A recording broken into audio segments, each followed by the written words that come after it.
Saturday afternoon at Fenway Park. Red Sox looking for a quick recovery after a brutal loss last night. Things look very promising early, but a late collapse ended a 3-game winning streak. Game 2 with Minnesota coming up. Giovanni Moran will be the opener in front of Brian Bayo. Dave O'Brien alongside Sweet Lou Merlone. Alana Rizzo joining us in just a couple of moments as well.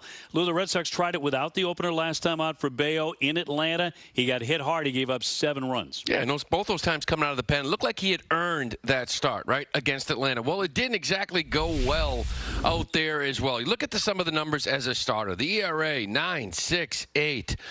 18 walks, 18 strikeouts. But as a reliever, all of a sudden now he's an effective pitcher. People try to figure out why. Is it mental? Is it preparation? The reality is it doesn't matter why. All that matters is that this is the guy you want on the mound, and if it takes him coming in the second, so be it. Pound the sinker and try to get some ground balls. Early last night, the Red Sox were running wild offensively. 4 in the first inning. Wilson Contreras with a big triple. That was the 1,000th hit of his career. Red Sox trying to bounce back in Game 2. That's coming your way next against Minnesota. And when asked the question, Chad. WB Mason, get free next day business delivery from your local hometown team. Nissan. Shop NissanUSA.com today. By Sullivan Tire, official tire and auto service of the Red Sox. And by BuyAToyota.com. For offers not seen on TV, visit BuyAToyota.com.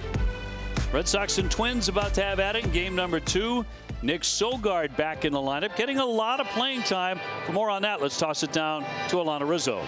All right, Dave, thanks so very much. Happy to be with you guys here again. You mentioned it. Nick Sogard's getting a lot of playing time. Yesterday, he was the shortstop. Today, he is at the hot corner. In fact, he is the Swiss Army knife on this Boston Red Sox club. He has played all 4 infield positions and right field since being acquired by the Sox in 2021. He is the definition of versatility. Chad Tracy talked about what he means to this club.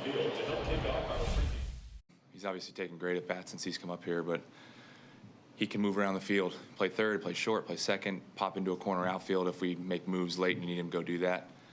And really, it's just the at-bat quality that we've seen. When he's in there, it's not always a hit, but it's, swing at strikes, take a walk, and coincided with some things turning for us. He's, produced some things at the bottom of the order, and now he slides up 6-7. He can hit a lot of spots in the lineup. He's just been really good for us. Obviously, every day there's a decision. Moss and Mickey, both of them are taking really good at bats from the left side of the plate, so it's not like it's an easy choice, but you have to choose there. And Sogard, you just can't ignore when he came up the at-bat quality that he's had. That being said, Durbin gave us some good at bats against the lefty yesterday. He's in there, he plays great defense, but you just can't ignore it. And when asked the question, Chad Tracy said at this time in the season, it is definitely merit-based versus contract-based as to who is in the lineup. That's why you may see Mickey Gasper and Nick Sogard in there instead of Caleb Durbin or Masataka Yoshida. The offense is getting going. They need to continue to do that, especially here at Fenway Park. Well, Giovanni Moran gets the opening act for the Red Sox against the club that drafted him in 2015. And then he will give the ball to Brian Bayo, who will serve as the bulk man in Game 2.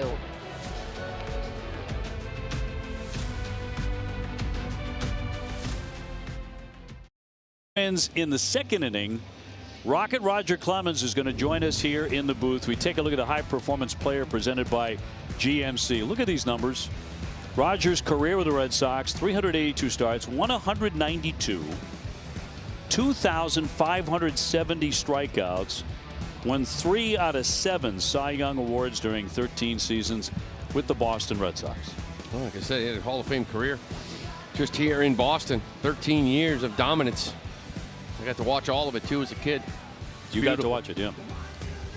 So did I, not as a kid. So coming up in the second inning, he'll be joining us in the booth, and we're going to be auctioning off batting practice with the Rocket, a bunch of other things, too, to benefit the Jimmy Fund and his own foundation. You can get in on that bidding right now at 877-738-1234 to place a bid starting at $5,000. That's a starting bid. The auction will end at the end of the 7th inning. All proceeds to benefit the Jimmy Fund and the fight against cancer and the Roger Clemens Foundation to help children's charities. It's always a big hit. His son is in the lineup today, Cody. batting out of the 5 spot. Had that great moment last year in the month of May where Cody hit a home run with his dad in the stands. That was really cool. It is. And think about this auction. You got an opportunity not just take BP on the field at Fenway Park. You're facing Roger Clemens, right? And if you're like my age, you're facing the Rocket. I mean, what a great opportunity that is. And he promises to buzz your tower for a little extra. If you're willing to really ante up, he'll knock you down. Not going to hit anybody unless you pay a lot of money for that.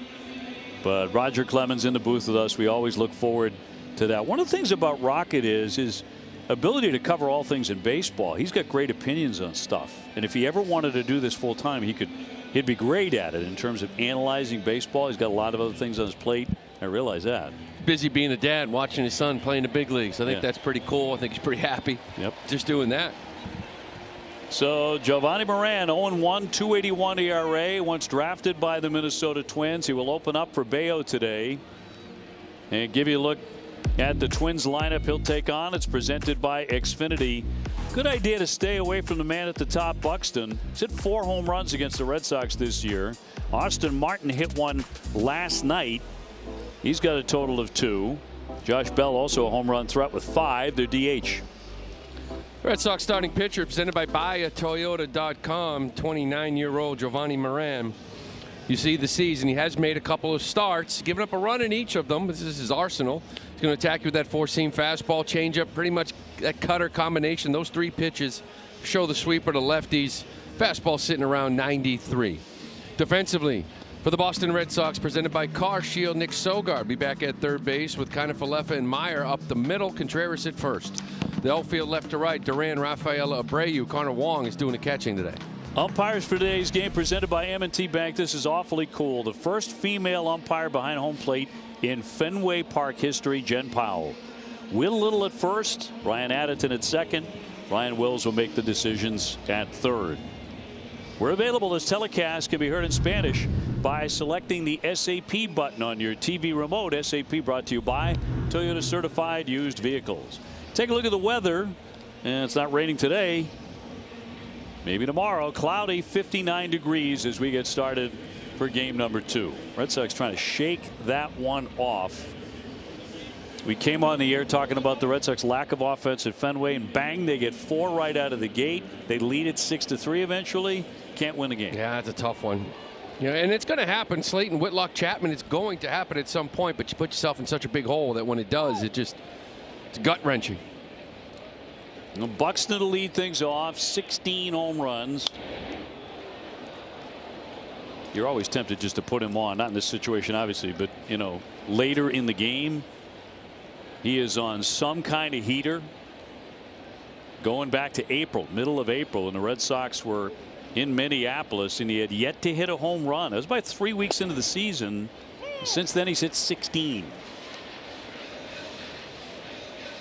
Working on a win presented by the Home Depot, and 4 games this season against the Red Sox, 8 for 18, 4 home runs, OPS through the roof, and he's going to float that one into center field. Not even a full cut, and he winds up with a base hit. Maybe you should just walk him. Well, it didn't leave the park. That's a good sign. That's right. 0-2 too. This changeup is about a foot off the plate. Look how far out he goes to get this thing.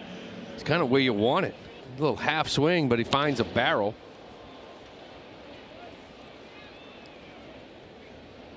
Like I said, Giovanni's given up runs in both of these openers. Rough one in Detroit. Remember, he walked a couple, gave up a couple of runs. Got out of a jam that inning. Buxton will take off immediately on a chopper. He'll go diving into second, but a foul ball.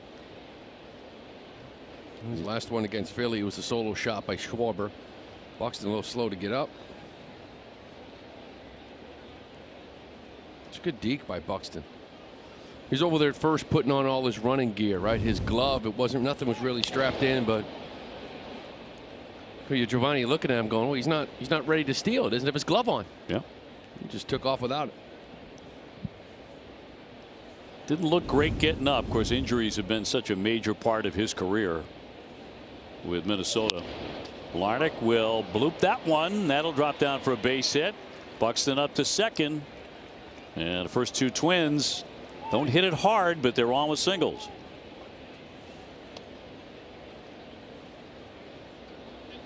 So that'll send up Austin Martin, who had a big home run last night. And those late shots, those two-run homers off of Slayton were such shockers because of the way Justin has pitched.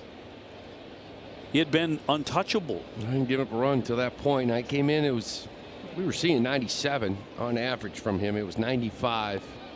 But it was the cutter sweeper that got him in trouble, and it happened quick. Martin, a good hitter at 297. Not a lot of power, 2 home runs, but they're both against the Red Sox this year. Minnesota's 3-1 against the Sox, and they're 24-27. Red Sox at 22-28. Derek Shelton, their manager.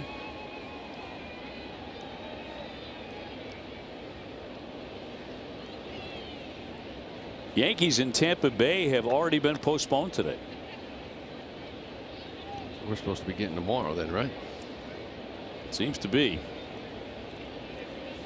1-0. That one's hammered toward the gap. That's going to drop down on the grass. Jaron Durant will cut it. A run is in. Buxton will score.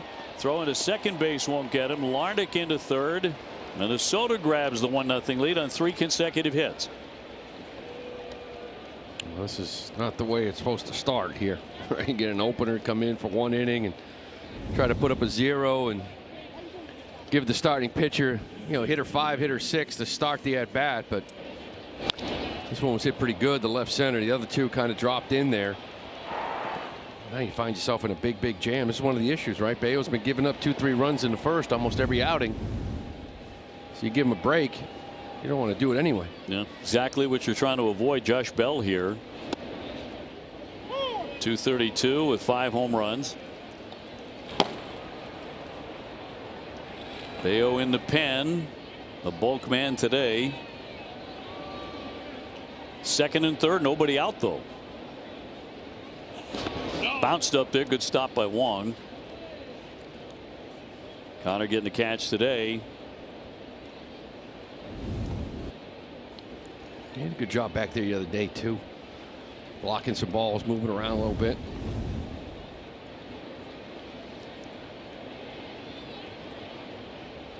And a 1-1 to Bell. High fly ball, left center field, playable. Moving over Cedon. He'll make the catch, tagging up Larnach. He's going to score. Sac fly for Bell, his 30th RBI. 2-0 Minnesota. Red Sox finally get an out. But on a sac fly and an RBI by Josh Bell. And that'll send up Cody Clemens. Cody 230 with 4 home runs, batting out of the 5-hole today, playing first base. He can play many positions. He's got a man at second with 1 away.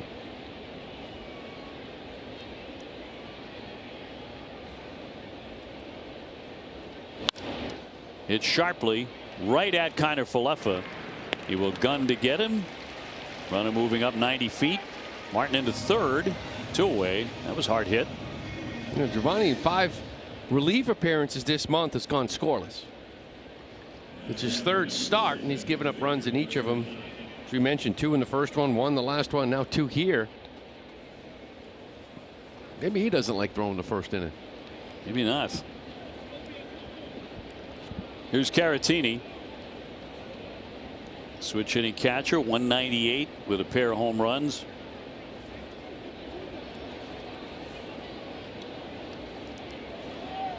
Got a runner at third.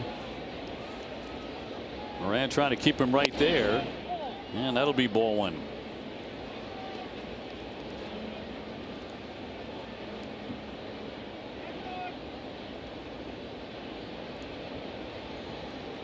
Game began with 3 consecutive hits off Moran. In for a strike with a changeup.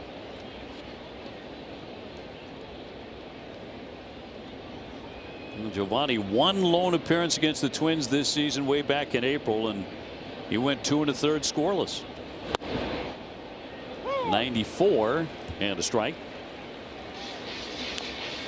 I always thought like being an opener was a cool job. Well, Bernie was really good at it. Remember Bernardino? Yeah. You go out there, you put up 1 inning, scoreless, take it to the house. Gonna hang out, come back out in a sweatshirt, and just hang out and enjoy a big league Wago. Day's done. Go get a sandwich. Swung on and missed. Strike 3. Overpowering Caratini there. But Minnesota on top 2-0 after a half inning. Lineup today brought to you by Plymouth Rock. And Duran will start it. Mickey Gasper, the DH today. Abreu in right. Contreras at first, coming off his 1,000th career hit. Set on Rafaela moved to the 5 spot. Sogard's at third. Meyer at second base. Conawan catching. Isaiah Kiner-Falefa at short. Take a look at the Twins starting pitch presented by WB Mason. 25-year-old Taj Bradley just coming off the IL with the right pec strain. You see the numbers. The fastball, 46% of the time. Really good splitter, cutter, curveball. The fastball will sit around 96, 97. But again, just coming off the IL. We'll see how long he goes in this one. Duran will test him first and fouls it away, hitting 191 with 6 home runs. Duran walked and scored in the first inning last night. What a nice start that was. And if the game could have ended right there, what a wonderful evening it would have been. He has experience against this right-hander. He's 4 for 13 off Bradley. It was just their second loss, leading after 6 this year. In for a called strike, 97. Bradley has always had a live arm back in his Tampa Bay days and here with Minnesota. And he's always pitched well at Fenway. 3-0 with a 2.05 ERA here. We'll see about today. And a 1-2. A slap foul down the left field line. 98 miles an hour. His last game he threw was May 5th. Had a rehab outing on the 17th. Only won an inning in 2/3. Had a tough second inning through 42 pitches. Actually threw a 20-pitch pen after that to get the pitch count up. And that's in there. Strike 3. Froze him. Little split action there. Duran caught admiring the pitch. He strikes out. 1 away. Check out the Twins defense. Brooks Lee's back at third base. Kreidler and Arcia up the middle. Cody Clemens at first. The outfield left to right is Larnach, Buxton, Martin, Victor Caratini doing the catching. Mickey Gasper back in the lineup as the DH today, hitting lefty. 333. And then William Abreu.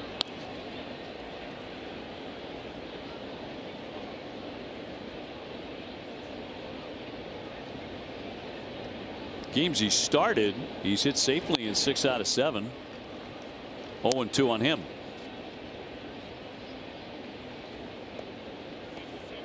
Game 3 tomorrow afternoon, 1:35, weather permitting. Sonny Gray against Bailey Ober. Sonny 5-1 with a 293 earned run average. He's just been outstanding when he's been healthy. He really has. And the strikeouts starting to rack up now. Last couple of outings, some of that swing and miss. Still throwing the ball well before that. Just not many strikeouts. A uncharacteristic from him. 1-2 pitch. Check to swing. 2-2. Taj has been throwing the ball real well before he went on the IL. Mick's able to hold up on this. The split and the curveball getting a ton of swing and miss to go with that power fastball.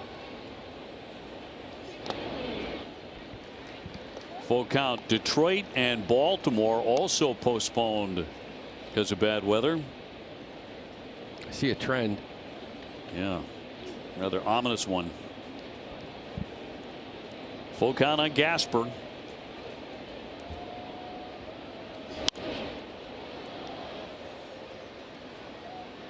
Nothing wrong with a fastball by Bradley, hitting 97, 98 consistently. And this is the at bat that Tracy was talking about pregame.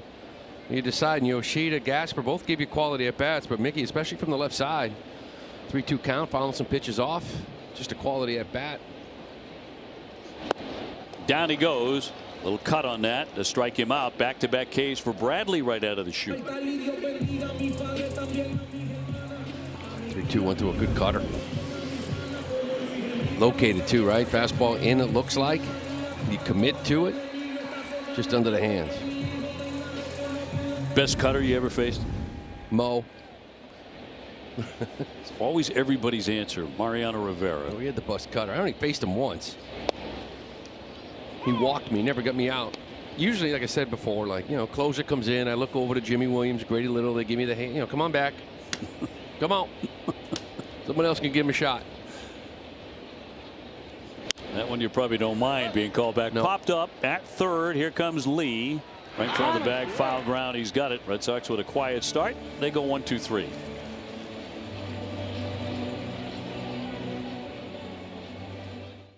We're back to Surfside, second inning. Gentlemen in our booth won 354 major league games. Third most strikeouts as a starter in the history of the sport.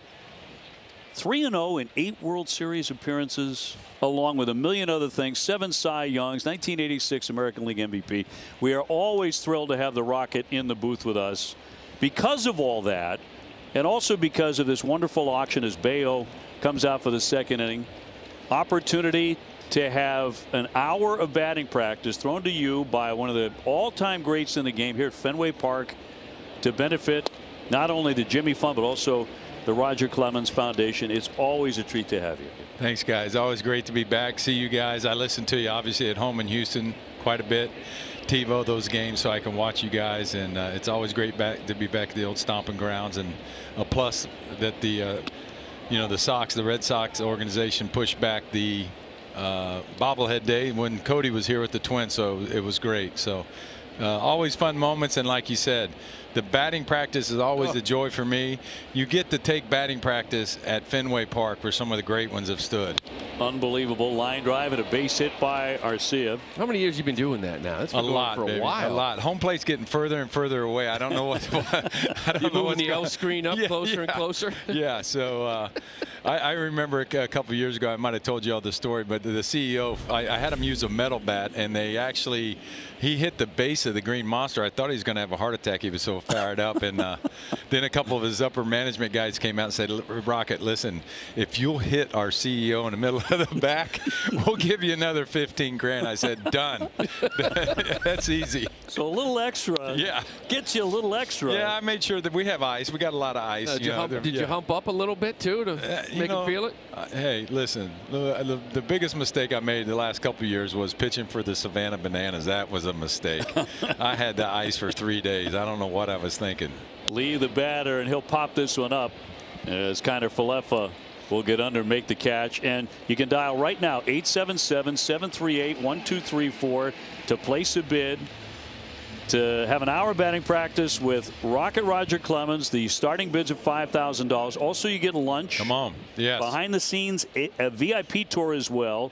And you get an 8x10 autograph photo for each batter. That's right. And I bring some other Rocket Man swag, too, that you're not going to find around here. So it's a great time. You get some bang for your buck. You're helping 2 great causes. And like I said, Miss Yawkey way back when, she sat me down one day and told her how important the Jimmy Fund was to her and the Cancer Institute. And it's been something I've been able to do for a long time. Very privileged to do it. The Roger Clemens Foundation, we just celebrated, I think, our 35th year. Wow. But we always do something in each city that we're playing in, and this is the biggest and the best. And again, the Sox let us get on the field and take batting practice. So if you're out there and you want to have a little bang for your buck, you can bring the 12-year-old team, you can bring grown-ups, whoever you want. Just bring it. If you hit one good off me, just don't stare at it. Bid, by the way, is currently at $10,000 as the runner goes. Swung on and missed, and the throw down. Here's the tag, and it's in time. Arcia cut down at second base on the peg by Wong. And let's see if there's any challenge from Minnesota. They're still waiting on that. And they will not. Roger, a nice moment before the game. You throwing the first pitch out last night to your son. Yeah, I mean, that's just a great father-son moment. But what's it like for you now, just watching your son here? You're going around watching as many games as you can. Your kid playing in the big leagues. Yeah, it's awesome. I mean, it's he's made his own path and has done his thing, and had the ups and downs like we all know about. This game of baseball teaches a game of life. But it's cool to see him out there. Get to see. I needed to get Dwight Evans on speed dial. He was in right field, and Dewey could probably give some tips trying to cover that acreage out there. So yeah, he's enjoying it, and I love watching him and doing his thing. Just proud dad like anybody would be. Kreidler the batter. What was cooler yesterday or last year when you were here and he hit the bomb? Yeah, probably the bomb. That was pretty good. I mean, for him to do that. Of course, he rubs it in. He's the dad. I've done two things now in the big leagues that you'll never do. I struck out Ohtani and I hit a home run at Fenway. That's right. I remember that. That was cool right there. Throwing out the first pitch to the kid. So that was awesome. Yeah, very, very touching. He keeps hitting balls 105 off the bat straight up the middle and getting thrown out. He's going to be cross-eyed here pretty soon. Yeah, he did first one. He stroked up the middle and was out there. Count 3-2 as we chat with the great Rocket Roger Clemens here in the booth. We invite you to get in on the bidding for an hour of batting practice, and it's 877-738-1234. Get all your friends together, all your corporate buddies, or all your whoever. Come on. Bring them, neighbors, whoever you want. 3-2 slap toward third, but a foul ball. You get to stand in the same dirt that Ted Williams and Babe Ruth and Yaz. I mean, come on, all the studs that came through here. You're going to be at Fenway. You will not understand what the Green Monster looks like until you're standing at home plate. It's a pretty cool experience. It is for me every time I come back and do this. Payoff pitch to Kreidler, and a swing and a miss for strike three. 1-2-3, a base hit in there, but a caught stealing as well. We'll have more with the Rocket when we come back. 2-0 Minnesota. Bottom two at Fenway, Minnesota with the lead. Dave O'Brien alongside Lou Merlone and the Rocket Roger Clemens as Contreras will take a seat. Rocket was known to do that on occasion. I will not do that during the charity BP, I promise. On purpose anymore. Yeah, anymore. Yeah, let me finish that. I got my agent over here. We're gonna work this out somehow. Rocket, the only man in history with 2 20 strikeout games, and wonderful bobblehead yesterday to commemorate the second time when that happened. Anything about that surprise you? Like, you did it before, it was amazing. All those years later to do it again. Both games I didn't know that. I knew I had some strikeouts, but I didn't know. Obviously, the first game I didn't know that there was a strikeout record until they flashed the Red Sox record on the scoreboard. Yep. And then my teammates made me aware that the other one. And in Detroit, I had no clue that I was racking them up to that point either. It's amazing how his ball 4 here to Contreras puts him on. You guys are so focused. And when guys say, hey, I didn't know I had a no-hitter going when I lost it in the 8th inning, a lot of reporters are like, yeah, right. But you really don't. Yeah. You're so tunnel visioned. Yeah, if you're locked into what's going on. Billy Hasselman, I had Rich Gedman, of course, my first one. Billy Hasselman was my second catcher there, and they were wonderful, man. They were, I threw the kitchen sink at them a few times, and they were able to frame that stuff. So it was great. They always my catchers made me look good. Sit on Rafael, the batter, with a runner at first. We were talking about you, like your split finger, a little bit here during the break. Remind me of a story I was telling Obi before this. Yeah, actually, it might have been September 10th. We got rained out in Yankee Stadium right before 9/11. We were supposed to face you. We were at a hitters meeting. Joe Kerrigan was our manager. He came in the hitters meeting and said, Rogers split. We charted 82% of them end up being a ball. So let's try to make an effort of laying off of it. And John Valentin looked at him and said, well, if I could lay off of it, I mean, if everybody could lay off of it, it wouldn't be a great pitch. You could lay off of it. If you're laying off, I'm probably not going to throw it. The split, and then there's that fastball. Yep. Yeah, Mr. Splitty was good. That's what I said. These days where they're pinching you east and west, I would have loved that because they call that high one now.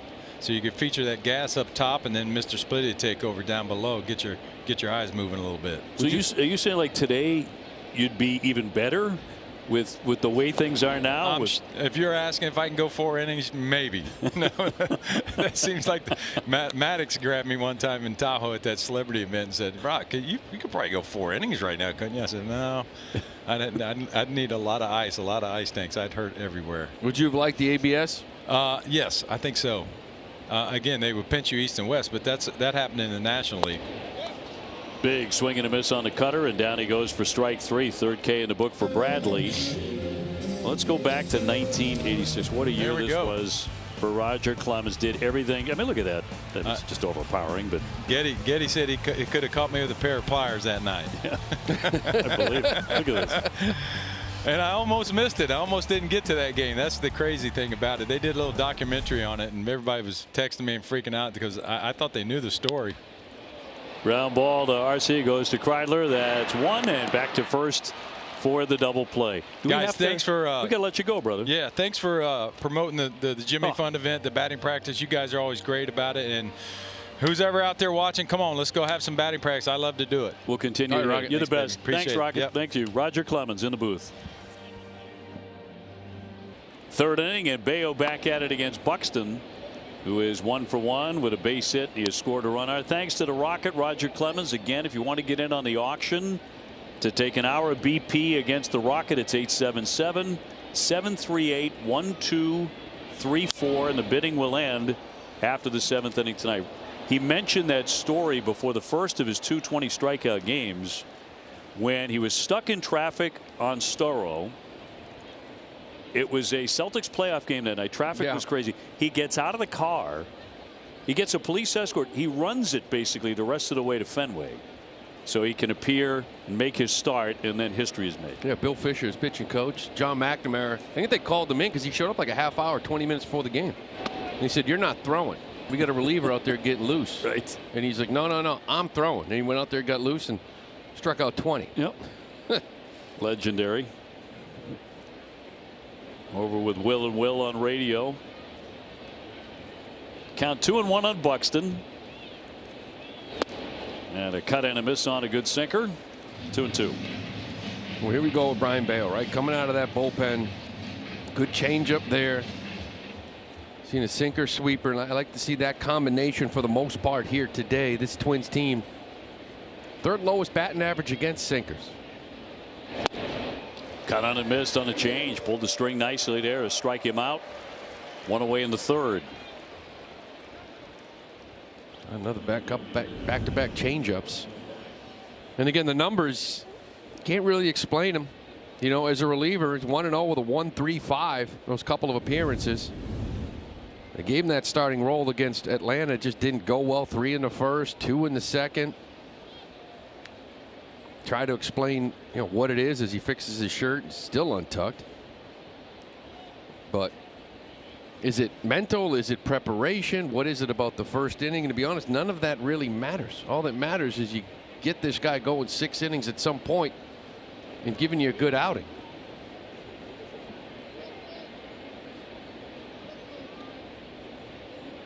Little issue with the uni. And here's Larnach, 1 for 1, singled and scored in the first inning when they got off to a quick start. He'll chop a foul. Yeah, and I totally agree with that.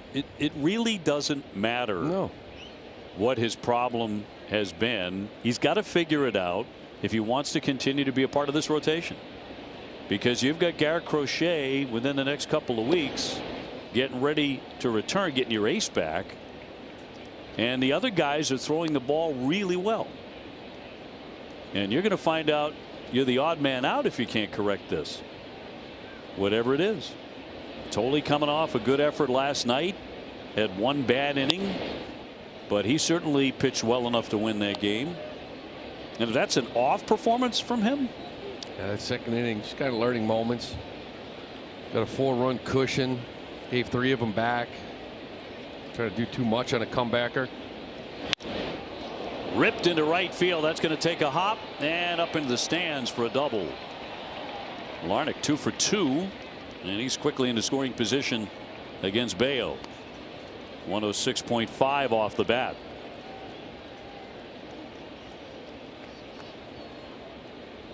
So their second extra base hit today. Well, two-seamer, he just kind of gets on top of it, hooks it down that line, hit this ball hard. Austin Martin had their first double that drove in a run in the first inning. He bats here with a man at second, 1 gone.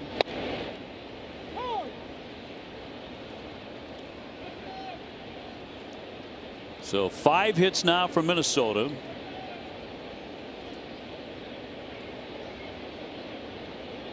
They have just beaten up Red Sox pitching.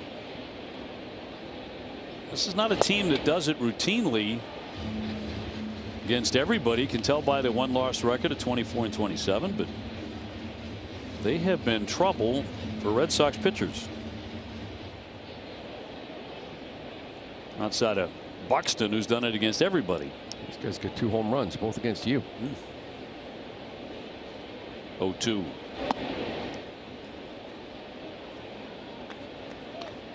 You look at some of the first inning numbers from Bayo. You know, they hit 400 off him in the first inning. It's in 7 starts. 4 home runs. OPS over 1.2. ERA is 11.57 in the first inning. Overpowered in there, 94 miles an hour to strike out Martin. He's fan 4 since he came into the game. It's really good action on this sinker. Almost looks like a changeup until you see 94 up there. Just the bottom drops out, and that's where I like to see him live. This is who he is. Look at his arsenal presented by New England area Audi dealers. That sinker, 43%. That cutter is a problem. Look at that OPS slugging percentage.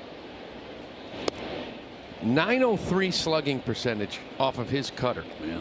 Now he threw like 6 of them in the first inning. He gave up a 3-run home run. It didn't really throw him again against Atlanta. He's only thrown 1 here today. I'd like for him to stay away from it. Sinker, changeup, sweeper, 4-seamer. Go get him. Bell takes a ball. He's driven in a run with a sac fly. Former Pittsburgh Pirate. 2 down. Larnach leading from second.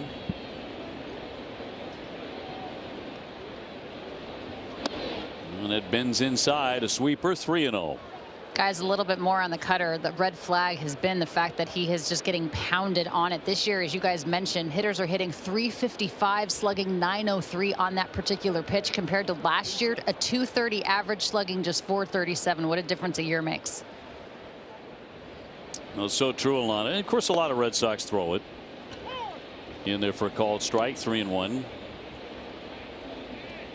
In this case, maybe he should not. Well,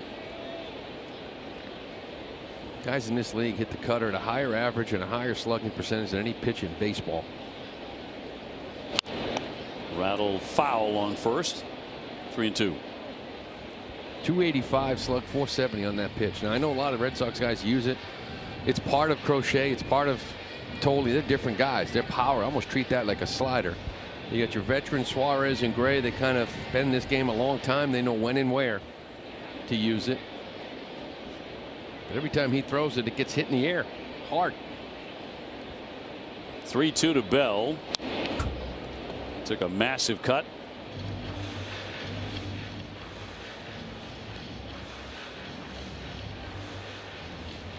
Two nothing the Twins.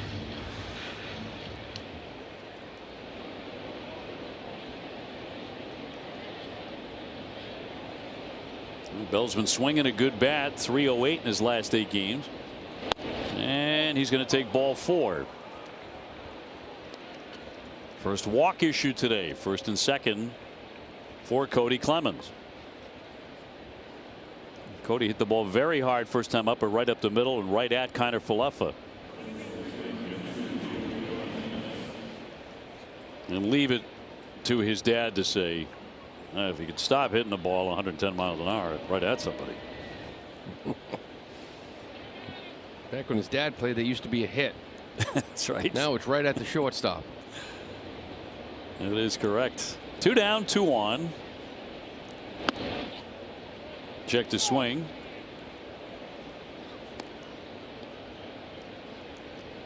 Tampa Bay with a 5.5 game lead over the Yankees going into this part of the weekend. 11 up on Toronto, and then the Red Sox 12.5 back. Half game in front of last place Baltimore. This is an area too. We talk about Bale this year kind of taking steps back.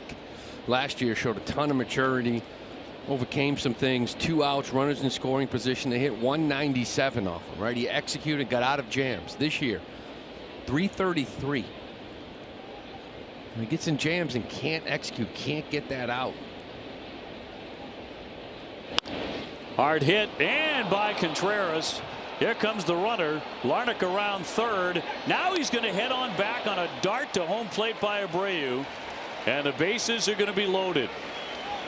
The Gold Glover, well, he came up gunning after the base hit that got by Wilson Contreras, all filled up with 2 down. This ball was hit really hard. Another one hit hard by and backhand, can't quite stab it. Larnach runs through this stop sign. He tried to hold them right around and he didn't really see it till the last minute. You're going to run on Abreu. That was going to be a bad move. He was able to hold up. So they're filled up for Caratini, who struck out in the first inning. And it looks at a strike, 2 down.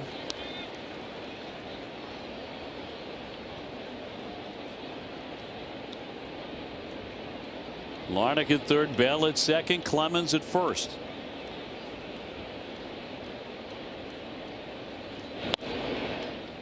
Another area where Abreu just shines. You know, you talk about his defensive run saved. I don't know how they keep track of it, but how many times have we seen third base coaches hold guys up at third, knowing the arm on Abreu? Give the pitcher an opportunity to get out of it. That is pitch number 26 in the inning for Bayo. 1-2.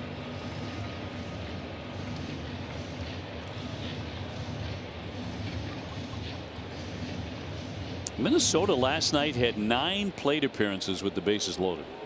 Wow. And again here in the third inning in game 2. Liner on one hop. Marcelo's got it. That retires the side. So Bayo pitches into a jam and then out of it. Still 2-0. To Fenway Park, bottom of the third. Right now the Twins with a 2-0 lead. Meyer, Wong, Kiner, Falefa due up in the inning for the Red Sox. A couple of progress reports for you guys. We'll start with Garrett Crochet, the team's ace. Had a bullpen session today. He came out of it, said he felt great. The next thing for him is to throw a live session on Tuesday. Chad Tracy also saying that it's just going to depend on how he feels in terms of the execution. How was it? The feel? How does it feel?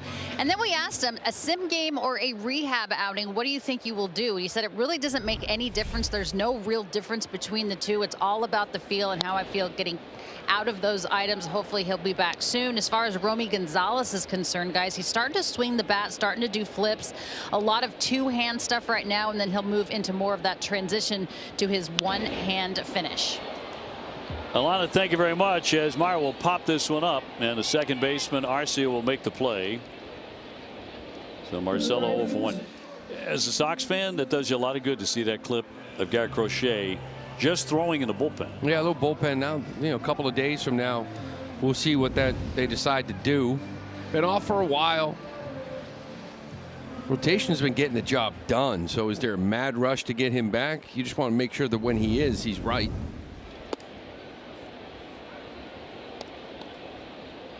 Well, you remember the outing he had in Minnesota. That bizarre game where he got crushed, and like, who jumped into Garrett Crochet's uniform? Because it's pretty obvious something was going on there. That's going to be a swing and a miss. You couldn't explain that one. Yeah, it was funny at the time. Like, there's 2 teams that have given him problems in his career. It was Minnesota and Houston, and he had faced them 2 out of the first 4 outings. So you're like, okay, is it just got a problem with these 2 teams? But that one there was 11 runs, inning in 2/3. Just bizarre. A pitcher of that caliber. That's in there for strike 3. Froze him. 2 fast outs for the Sox in the third as Connor Wong is retired. This curveball a little bit too early to challenge this. Looked like a little bit off the plate. Jen Powell's, I think this is his 3rd game behind the plate for her. She had 9 challenges, 5 overturned in the first 2 starts back there. That one looked like it was off.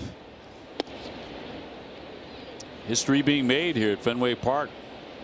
First woman to work the plate for a major league game at Fenway. Kiner Falefa takes a strike, inning 255, no home runs, playing shortstop today. Marcelo taking ground balls at short throughout the last couple of days, flying to center field. And that's it. Red Sox go 1-2-3 in the third. 1-0 Minnesota. Dave and Lou with you, along with Alana Rizzo. Great to have you with us here on a Saturday afternoon, moving toward evening. Red Sox down 2-0. Orlando Arcia, the batter, he has a base hit, was caught stealing first trip.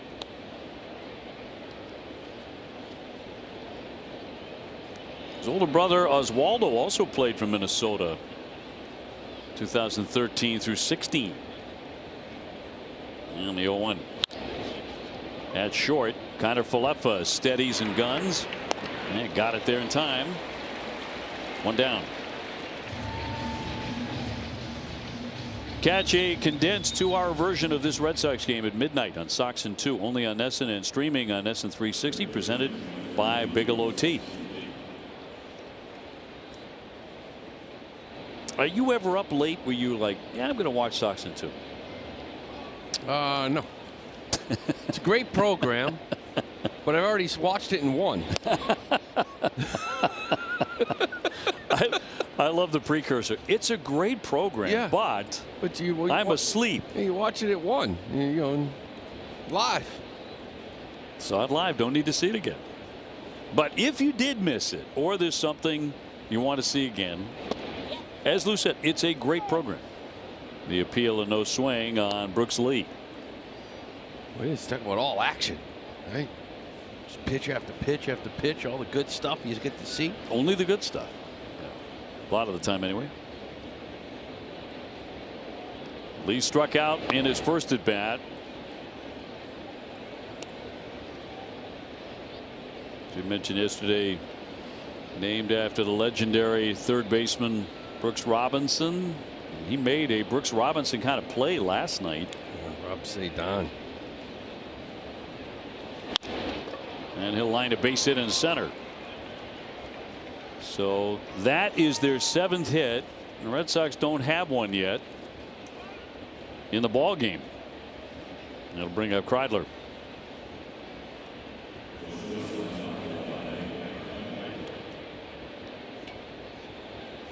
Well, Bayo did a lot of bending last inning, loaded up the bases before he got a very well struck ground ball by Caratini, but it was right at Marcelo Meyer, so he got out of that unscathed. One away here and fouled at home plate.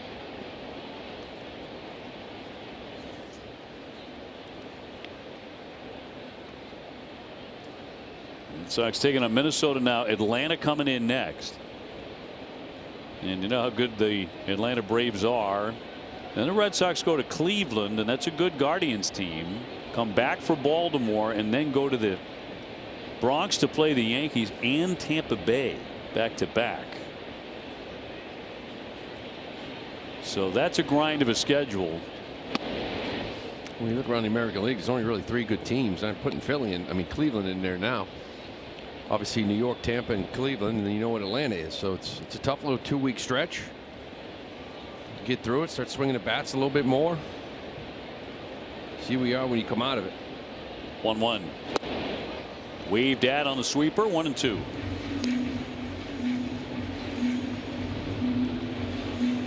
One out, one on for Minnesota.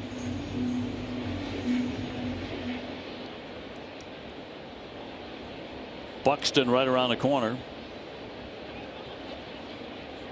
I'd rather see him with the bases empty. Foul tipped into the mid on that good changeup, struck him out. He gets Kreidler for the 2nd time, and now Buxton again. Good changeup here today. Got Buxton on it last time too. Righty on right. Like I said, the sinker and the changeup have very similar action. Obviously the sinker at 94, 95, that changeup at 88.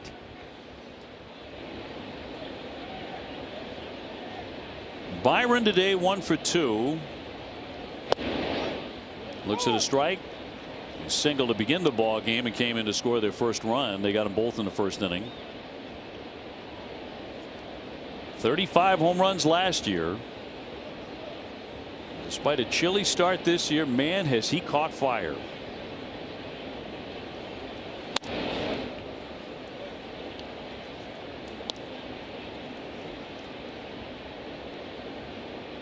Ooh, 16 home runs. 29 games.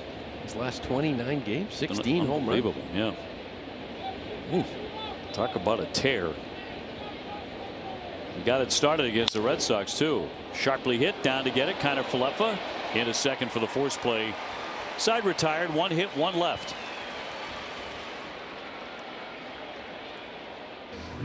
Minnesota 2, Red Sox nothing. Red Sox still looking for that first hit against the right-hander Taj Bradley, who's just coming off the IL today. Been very impressive. He has, second time through. We'll see. The cutter has been a monster. Throwing it harder than usual. He's got 7 swings and misses on 8 swings. Jarren Duran 0 for 1, struck out looking in the first inning. Red Sox have only had 1 base runner. That was Contreras taking a walk to lead off the second, but a double play would erase him. Back to that last swing. Is there a grimace here? Yep. Looked like maybe an ankle or something got turned on that swing.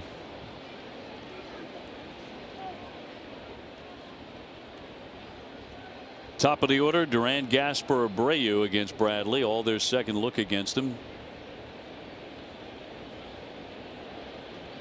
And a 1-2 pitch.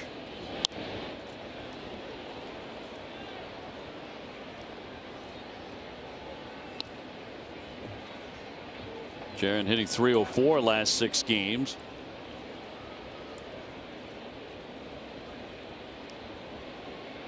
So a lot of better at bats as of late. Gasper on deck. Man, that's going to be dropped in for strike 3 with a breaking ball. Fans him for the second time.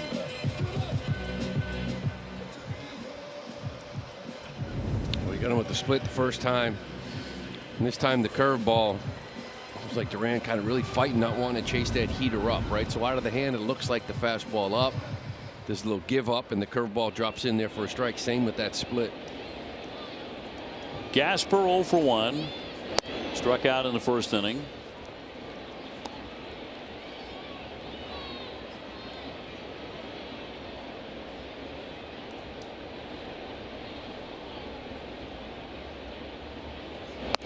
And pumped in for a strike.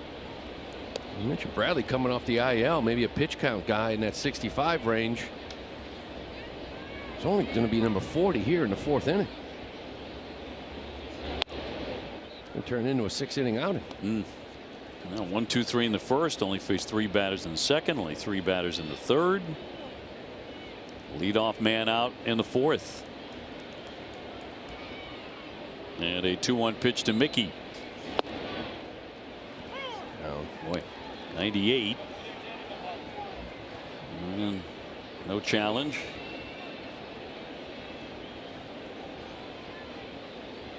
And again, at home, you will see the strike zone box. We do not see that. No broadcast does on our monitors. The 2-2 fouled off. I hope that'll change at some point. Me too. It's like things I don't guess. That one looked down. The other one's looked away. The other one looked up. Like, you can't give me the box and then take it away. It's not right. Unfair. 2-2. That's going to get down and off into center field, a base hit. Red Sox have their first knock today. Kind of figured it would be Mickey Gasper, didn't you? Of course. It's the Mick. That's what he does. Keeps dropping them in there.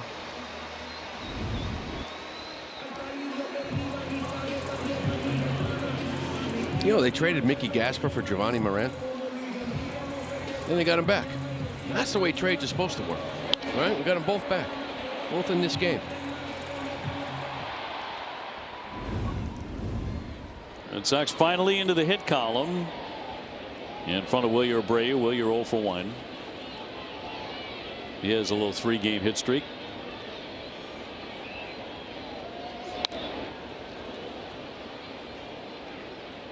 Bradley started the game throwing 97, 98. He's still there. 44 pitches. Yeah, throwing it well.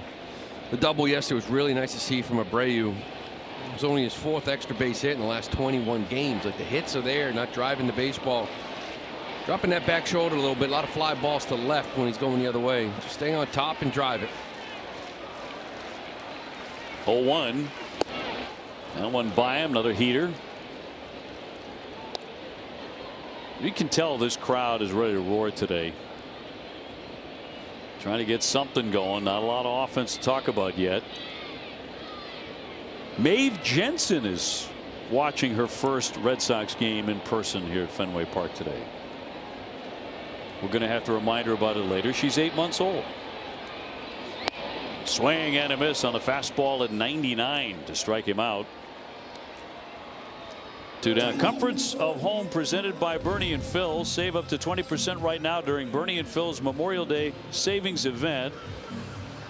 Closer look at Wilson Contreras. 1,000 career hits as of yesterday with a triple. And got the baseball back immediately. Back-to-back games with triples. It's a machine. Took a walk in the second. Gasper on it first.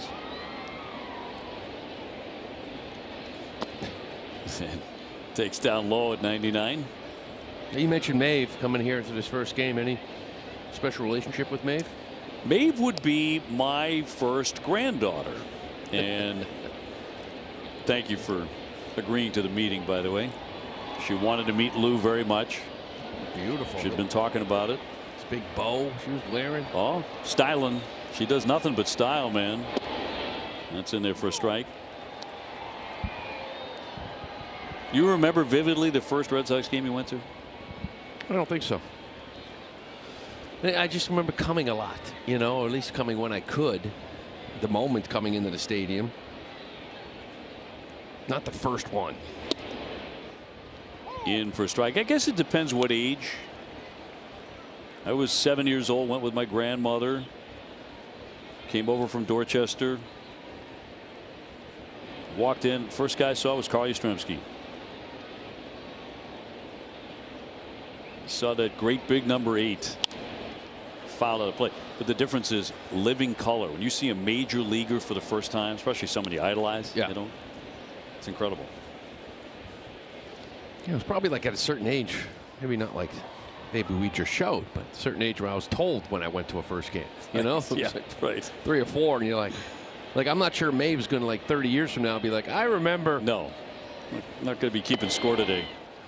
I don't think. She's really smart, but 2-2. I remember it vividly. Giovanni Moran opened up for Brian Bayo, gave up 2 in the first. Right. I'll never forget that 7th inning.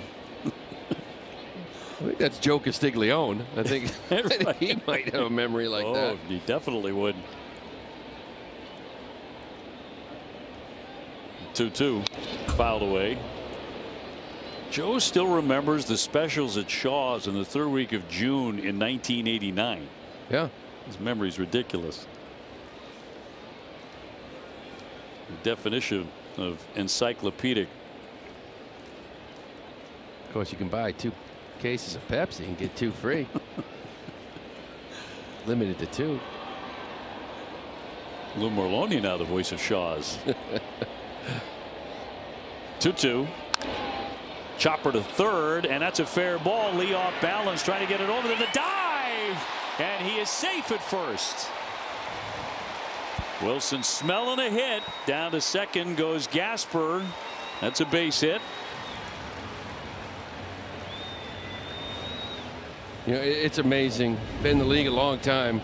No matter how many times someone will tell you you're always faster running through the bag, there's just something inside of you that thinks you can get there quicker that way. You just want it so badly. Right? You run through this thing, you beat it out. You just can't help yourself sometimes. So a 7-game hit streak. He's one guy getting it done consistently with the bat. 2 triples, 2 home runs, 8 runs batted in. I'd like to see 5 extra base hits, some slug. And Alana with more on Wilson Contreras. Guys, yesterday picking up career hit 1,000, make that 1,001 now. After the game, I asked him, what are you going to do with the ball? He said, I'm going to give it to my dad. He said, but I have to give my mom the bat because she gets jealous. I said, when you came up in 2016, would you ever have imagined you would have 1,000 career hits? He said, my biggest goal was when I came up to never go back down to AAA once I got the call up to the big leagues. He said, absolutely treasure it, and certainly a huge milestone moment for him, but you can see the passion that he still plays with. Congratulations on now career hit 1,001. Well, an infield hit at that. Triple yesterday. 10 home runs for him. Really having a fine season. Cedon now 0 for 1 with a strikeout. 2 on. As he'll chop it foul. Bradley, by the way, in this inning has registered a fastball at 100 miles an hour for the first time in his career. He's feeling it today. I mentioned that cutter going a couple miles an hour harder than usual. Big swing and miss pitch for him today. Pitch number 55. That was 99. He's starting to get loose now, isn't he? Yeah. 0-2 on Rafaela. A couple of hits in the inning. First 2 in the game for the Sox, but they haven't broken through yet.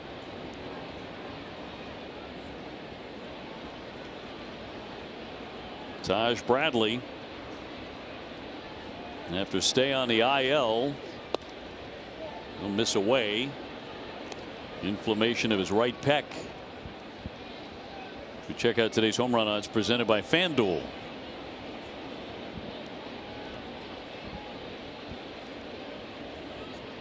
And a 1-2. Liner into the gap out there in right center. That'll bring at least one. Gasper is in. Here comes Contreras trying to score. A throw to the plate. Here's the tag. A collision. He is out at home. And out number 3. And Caratini tangled up there with Contreras, and now both benches are going to empty. Caratini walks away afterwards. The bullpen's opening up as well. You just don't see it anymore in Major League Baseball. Collisions at home plate. Of course, Contreras, a former catcher in his own right. And Caratini walking away. And apparently took umbrage at that. Still do it. Red Sox do get one.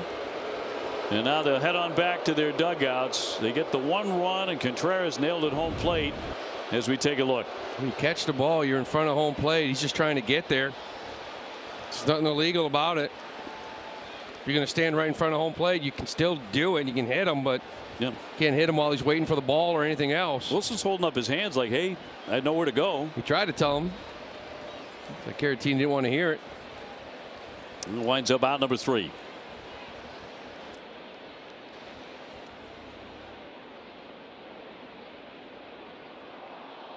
Up there as Contreras is cut down at home plate on the 9-4-2 relay. We see Caratini catching this ball, and now he is right in front of the plate. Wilson didn't deviate to hit the catcher. He tried to just run and tag the plate. I don't think there's anything wrong with that at all. I don't even know what Caratini's upset about. I'm not sure what Wilson's supposed to do there. But I'm just saying, like, no. Okay, you're okay, right? You made it. He didn't really hit you that hard. He actually pulled up. And, like, if you're lying on the ground and you got beat up a little bit, I could see you being a little upset, but you're totally fine. Walk away. Yeah, this isn't exactly Pete Rose and Ray Fosse here. I mean, he stayed on his feet, ran through home plate. Where's he supposed to go? He pulled up, too. He could have, I mean, if Wilson was going, full speed. Both teams have been warned. Would have been a different type of collision. And 5th inning, 2-1. Red Sox finally some hits and on the board. Larnach, the hitter, he has singled and doubled.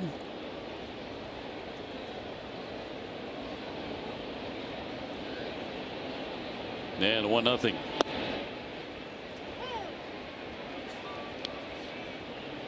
Top of their order's been trouble. They're going to challenge here. First one today. Call is overturned. Minnesota has 2 challenges remaining. ABS powered by T-Mobile. To the count 2-0.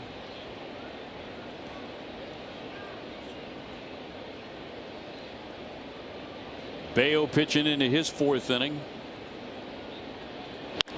Rocketed again into right field, down for a hit. Larnach all over them today. He is 3 for 3. Team of the game, we're not really swinging it. He's found his stroke here today.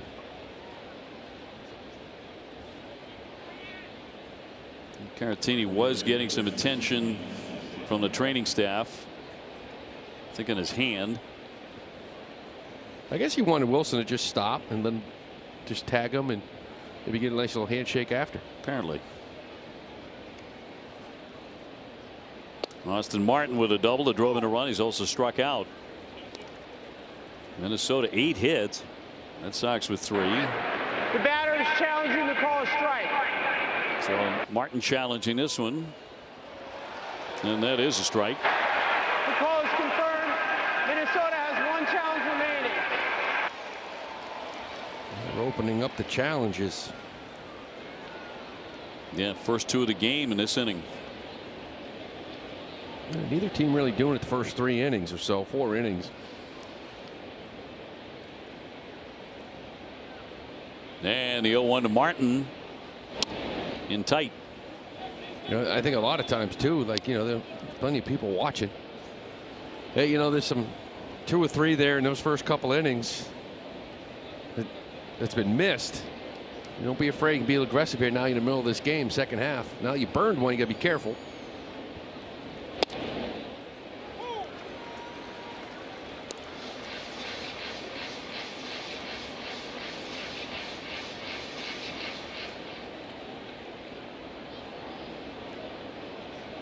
Josh Bell on deck for the Twins. They got 2 in the first. Red Sox just got a run in the bottom of the 4th.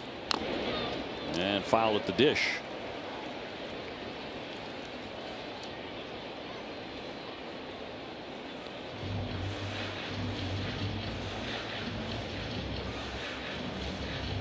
Well, great to have Roger Clemens with us in the booth. The Rocket throwing batting practice, an hour of BP here at Fenway. Later on this season, the starting bid was $5,000. Give you that number again in a moment. The bidding will end after the 7th inning. As it's fouled away. 877-738-1234. If you and your friends want to place a bid, an hour of BP against the Rocket at Fenway. Lunch for the group, a behind the scenes VIP tour. Roger also providing an 8x10 autograph photo for every batter. And if you bid a little extra, he might hit you in the back. And up the middle, rangy play by Myers, going to knock it down. Everyone's going to be safe. And Marcelo got to it but couldn't glove it, and Martin is on with another hit. So it'll be 1st and 2nd, nobody out. This ball kind of hit soft line drive up the middle, looking for that backhand play, flip to get one. In and out of the glove of Marcelo. Kind of hits right off that heel. It's been so good once that ball hits that glove. You're just accustomed to him making all of them once it hits his leather. Twins with their 9th hit. About hit the Red Sox 9-3. Inning 5 powered by Salem 5 Bank. So 2 on, nobody out. Twins have certainly had the far better scoring opportunities today. They had the bases loaded back in the 3rd inning and could not score. First 3 men had hits to begin the ball game, and they got 2. And now 1st and 2nd for Bell. His sac fly to drive in a run. He's drawn ball 4.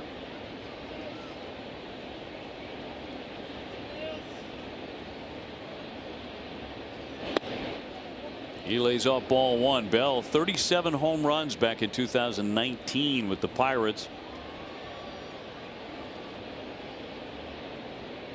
He's been good with runners in scoring position.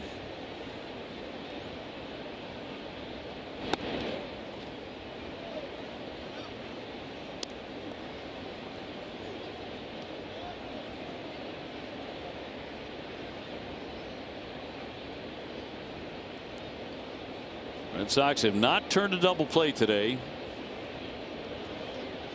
2-0. And a strike.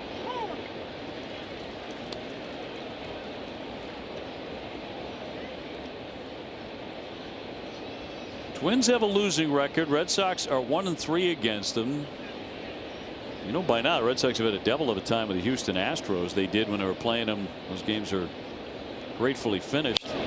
Ground ball right side, knocked down by Contreras. Kicks it around a bit, throw back to first, not in time. And everybody's safe. They've got the bases loaded, nobody out. Only an error on Wilson.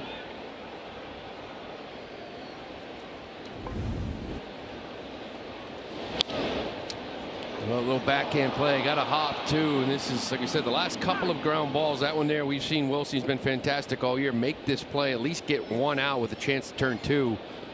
Same thing with Meyer the play before. Last couple nights, haven't seen the defense up to what we've seen maybe the last month or so. That's right. Last night, especially late in the game. Here's Clemens, grounded foul. Looking to see if I put an E3 in the book for Contreras all season. That's the first one. That's how good he's been.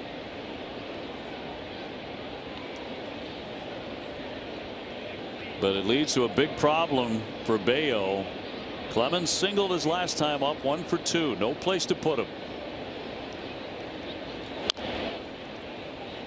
Twins have had a couple of opportunities to really take hold of this game and have missed those chances. Bases loaded again.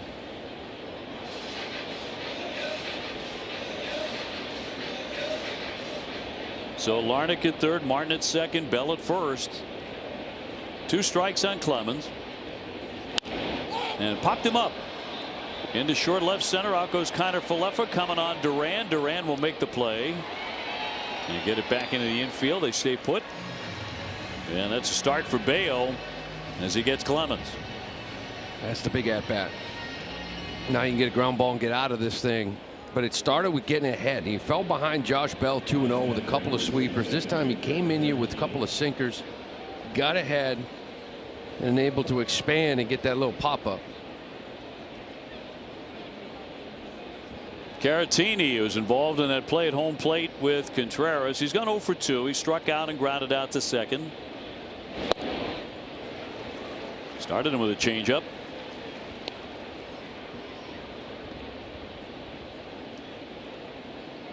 Caratini caught the only no-hitter in Padres history. Joe Musgrove pitched it. And the 0-1 to him. And a high fly into right. Abreu coming in. Here we go. Larnach at third, tagging. Here he comes. Abreu guns to the plate. The tag, safe. Got around it, but Wong quickly put a hand in the air toward the Red Sox dugout. Wait, another fine throw by Abreu. Ball checked too. Yeah, they're going to look at it. I want to take a look. Larnach looked like he did a really nice job getting that right hand in there. The question is, did Wong kind of tag him in that chest area before the hand touches the plate? Beautiful throw, good positioning by Connor. Watch that right hand. Does it get in there? Ball spin is challenging the safe call home. There was a tag, I believe, on the helmet. So he tagged this helmet before the hand.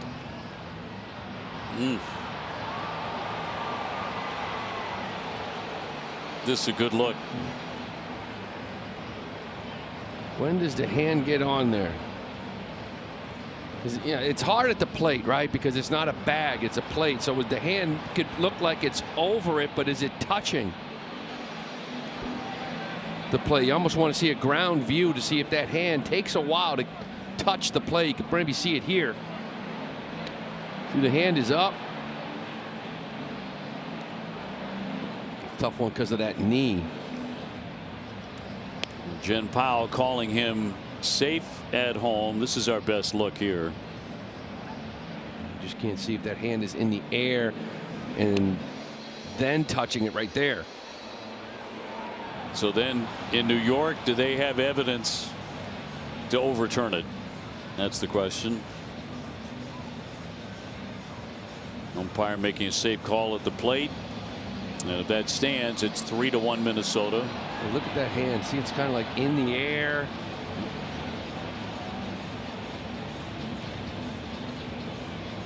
It's hard to see that hand just under the armpit. Is it in the air? After review, the call on the field stands. The runner is safe. Boston will lose. So Caratini with a sac fly despite an excellent peg again by Abreu. And Minnesota leads it 3-1. Runners on at first and third for the Twins. And here's a look at that throw. Yeah, you knew too. He's getting behind it. You knew this was going to be a good throw, right on the money. It just checks a little bit when it hits that grass. And obviously they're looking at it. It wasn't enough to overturn it. It wasn't confirmed. Wong's immediate reaction was to point with a finger over his head at the Sox dugout, looking for that review, so he felt pretty good about it. Arcia is 1 for 2 with a single. And that's going to be deflected by Bayo, and a run will score. Throw into second will not force him. Bayo making an effort by flicking that glove around and wound up making contact. I know it's a reaction, but it's just no reason. This is a little nothing ground ball to your shortstop. The last minute, and there's just no reason to even try that behind the back. It's going to be an out.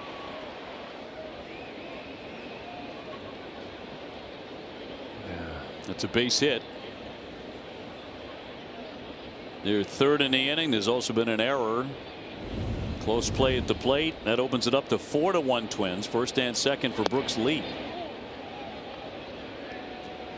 It's 10 hits now for the Twins.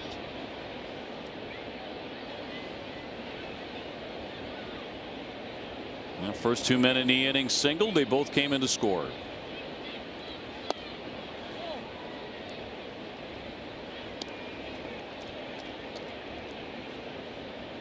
So it's Bell at second, Arcia on at first. And a long inning for Bayo. Couldn't get out of this jam. And a count 3-0. Another like that, and they'll be loaded up again. And it's been a lengthy inning, 22 pitches and counting.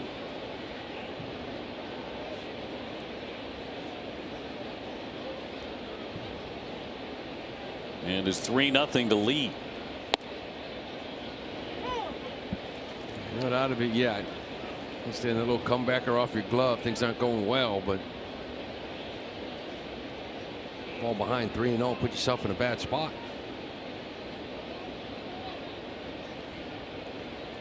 Good count for Lee. Out in front on a change. And a full count on the 7th hitter in the inning.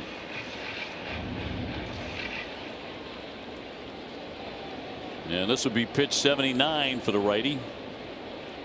Runners can be on the move here with 2 down. There they go. And ground ball on the right side. Contreras will flip to Bayo for the out. But some damage done. 2 runs across for the Twins. They lead at 4-1. Well, the halfway point at Fenway, 4-1 Minnesota. Trying to dig into Taj Bradley, who's been awfully impressive. Red Sox finally got some hits against him last inning. Got 3. And did get a run up there to break up a shutout bid. Sogard, Meyer, and Wong here in the 5th. You got to get back on it. Get yourself back into that game 2-1. You're looking for the shutdown inning. It didn't happen. And a ball on Sogard, who hit into a double play in his only trip today. 4 runs, 10 hits for the Twins. A run on 3 hits for the Sox, plus an error. And that's going to be ball 4. Well, that 4-seam was 95. So keep an eye on that. He's been hitting 97 and 99 to 100 today. As we take a look at the Allstate Good Hands replay. Well, he's been working out in Kansas City. at shortstop, and now that you're home, there's been some early work, right? Before batting practice, before infield work, to get used to this, being a little more aggressive at short, coming to get the baseball, got to throw it a little bit, just want him to work on it. Expectations, and he'll be at shortstop tomorrow. Well, he's the best defensive shortstop the Red Sox have in the organization, but no debate. If Trevor Story is the Trevor Story of last year, playing shortstop every day, 25 homers, 96 RBIs, 31 stolen bases, he's your shortstop. This one's fouled back, 1-1. And I wonder too, you get back to your comfort zone. This is who you are. He has yet to play shortstop in the big leagues. Does that sort of unlock some things offensively? This is sometimes it's just this is your comfort spot. I don't worry about anything defensively. I'm a shortstop, and I get up there and I rake because this is what I am and who I am. Because offensively, it's been a struggle here for Marcell. A little 5 for 42 his last 13 games. Batting .215 with 2 home runs. Not too sure on that cut. Got a splitter, 1-2.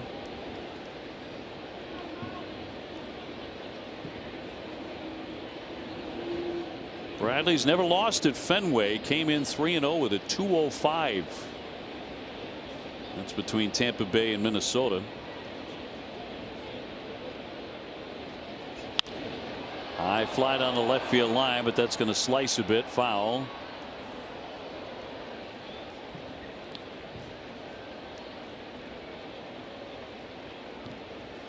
Red Sox jumped all over Minnesota in the first inning yesterday, coming off a fine road trip. Took a 4-0 lead. Minnesota came back and got 3 to make it a game. Then the Red Sox would lead 6-3 and had the bullpen lined up exactly how they wanted it, but could not win the game. Check swing and 2-2. All set up for Slayton, Whitlock, and Chapman. But a pair of 2-run homers crushed the Red Sox late in the game. Here's the 2-2 from Bradley. Fly ball that was off the end of the bat to Martin in right. 1 down.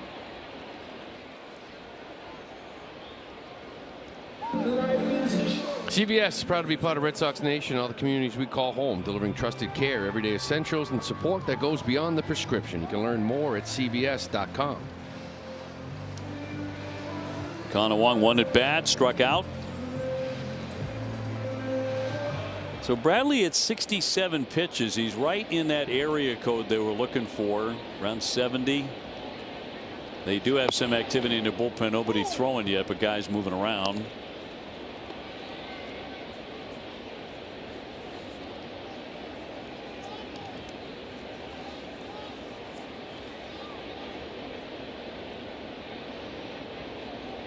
Kendry Rojas, a left-hander from Cuba, we were expecting to see today at some point. And Rojas's uncle played ball in Cuba with Aroldis Chapman and idolized him. And so when we see Rojas, you're going to see some similarities there with Aroldis. He's not as big.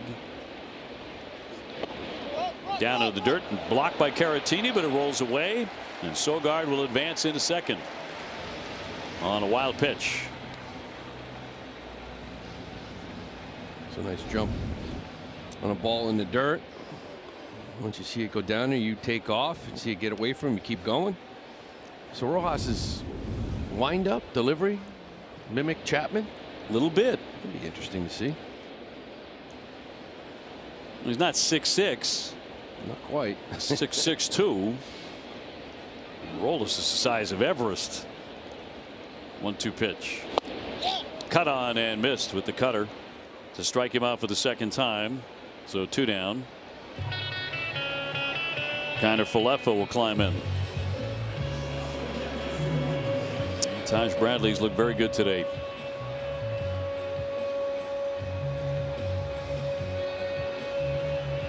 Cutter is just torn up as Red Sox hitters. 8 swing and misses on that pitch alone. It's fan 7. Kind of Falefa with a fly out to center, 0 for 1.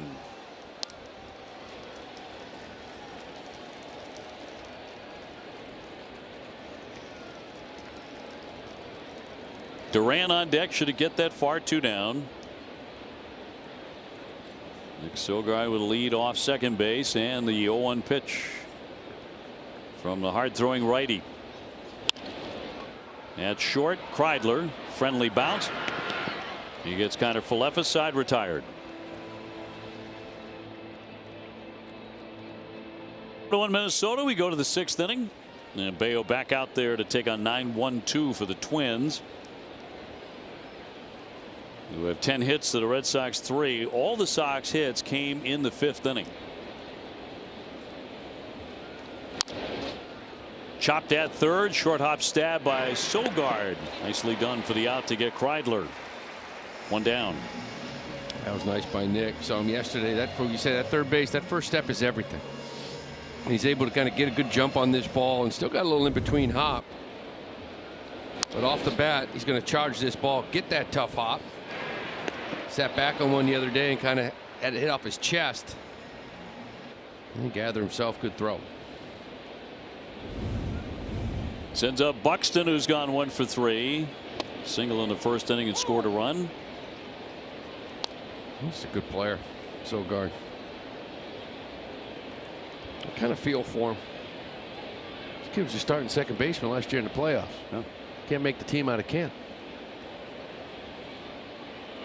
Went up and got 4 utility players about a month before spring training started. And yet here he is again. Yeah.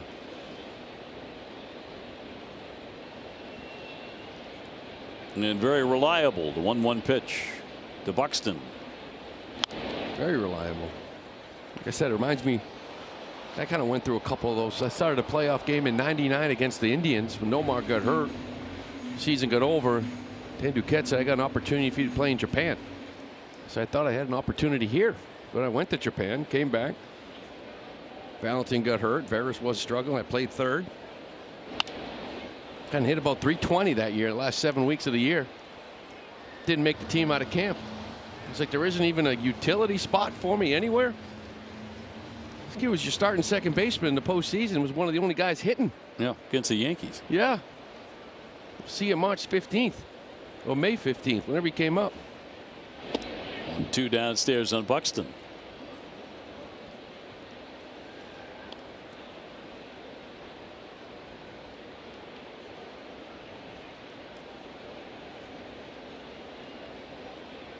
One down, bases clean here for the Twins, and a 2-2 to Buxton. Down he goes, Hacken. Sinker beat him. 2 down. Again, a little disappearing sinker. We've seen this a few times. That and the changeup. Amazing what he can do when you get ahead and use your good stuff. Trevor Larnach, he's been a pain today. 2 singles and a double, 3 for 3. We did not get the opportunity to show when we had the Rocket on your triple. Yeah, I own him against the Rocket. 1 for 3, triple and 2 Ks. We can just talk about the triple. Well, you got to include the other things. I'll still take the 1 for 3. Gap that one here at Fenway. Had a little soft liner. Center fielder dove and missed it. I'll take it. Off the Rocket. Yeah. Only won 354 games. 1-1 and over with Lowell.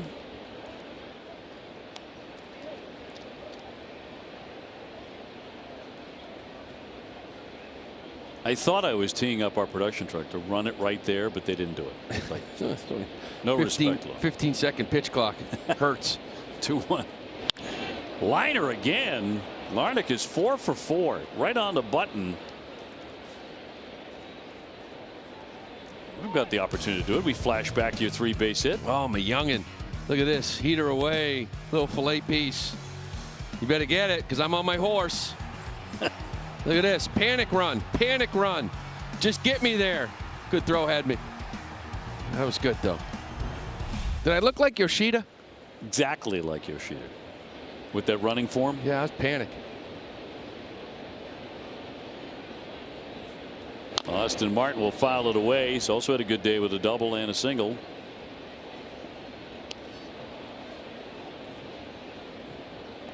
What do you think about it? I mean, a couple of your greatest moments as a player, appropriately, right here at Fenway Park. The home run, and then that triple off of the Rockets.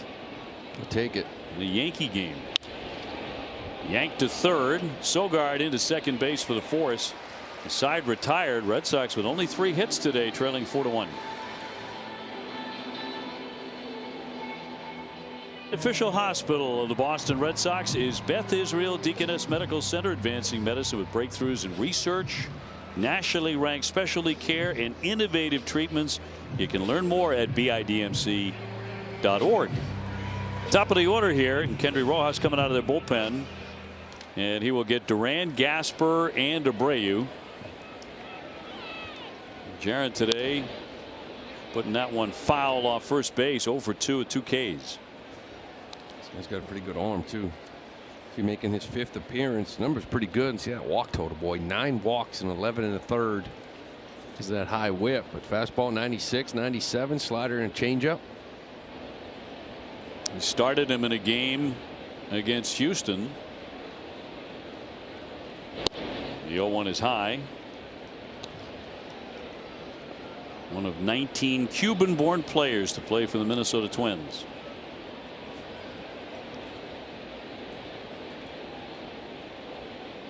And a 1-1 off the plate at 95. The Red Sox have had 1 inning where they swung the bats. That was the 4th. All 3 of their hits, and they finally got a run on a double by Rafaela that chased in Mickey Gasper, but that's been it. 2-2.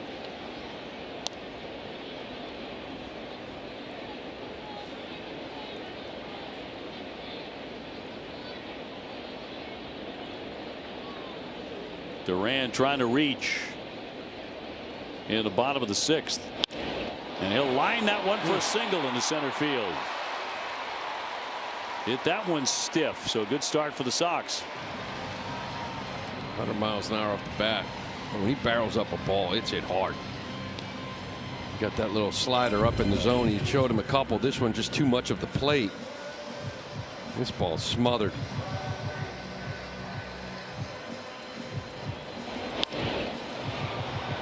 Just out of the reach of Kreidler.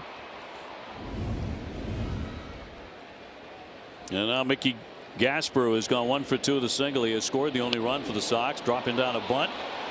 Rojas will fire on to first base to get him. Into second, Duran. Gasper doing his job to bunt him over. Well, it was more for a bunt for a hit. I think he wanted to get this ball further away from him. Not a burner, is Mickey, but still, you push this thing a little bit harder to the second baseman, right? Now make the first baseman field it, and it's a foot race with the pitcher. He just didn't get it away from the pitcher enough. Gets a man into scoring position for Wilyer Abreu, who's gone 0 for 2. Wilyer today's popped up and struck out.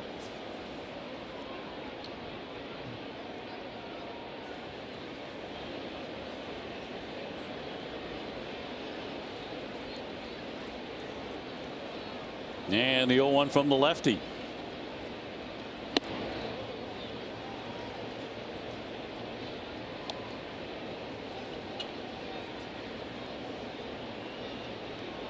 Lear came into the game batting .404 against lefties.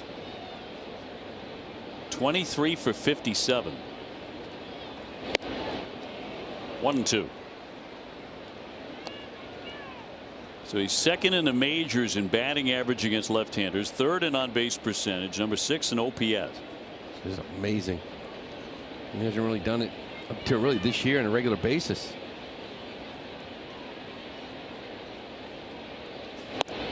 This lefty's going to strike him out, though. The fastball that touched 98. That's got a little of Aroldis Chapman. Well, that was perfect located.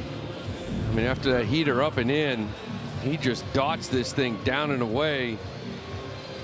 See Bayo I mean, Brady a little bit of Bayo. See that front side. I wish these lefties would look more out there, looking to pull everything here at Fenway Park.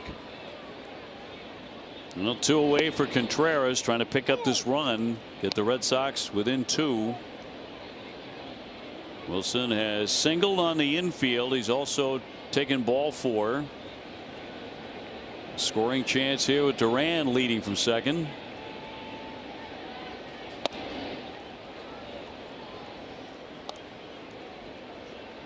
Another very quiet day to this point for the Red Sox offensively. Only 4 hits.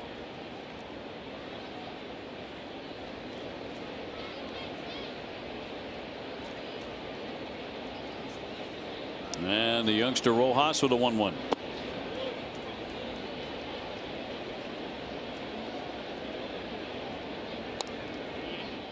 A big crowd on this Saturday. You can tell they've been wanting something to get excited about. Nothing yet. 37,000 in the building here today. It is a sellout.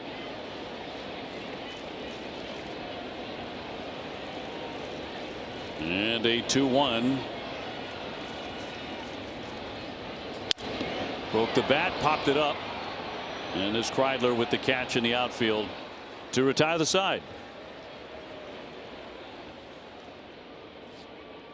Inning 4-1. The Twins have the lead, and time now for the Ford employee pricing call to the bullpen. Red Sox will dip in again, and here's the left-hander Samaniego. Gave up an unearned run in the 9th inning last night. As the Red Sox drop game 1, trailing here in game 2 by 3. Josh Bell the batter, and then it'll be Cody Clemens and Victor Caratini.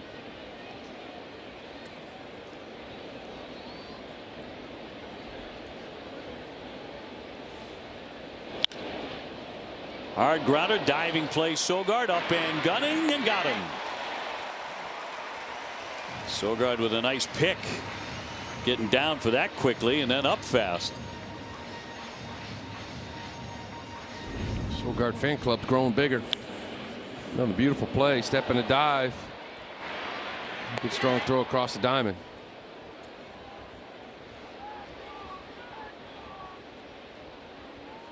Well, Chad Tracy said before the game, at this time of the year, your playing time is determined by merit and not contract. Sogard's seen a lot more playing time. Well, rightfully so. The batter is challenging. Call a strike. Challenge here by Cody Clemens. Interesting time to use your last one with a lead. And it is a strike. The call is confirmed. Minnesota is out of challenges. It's just not the right situation. You know, you're up 4-1 in the 7th. You already used one. Nobody's on first pitch of the at bat.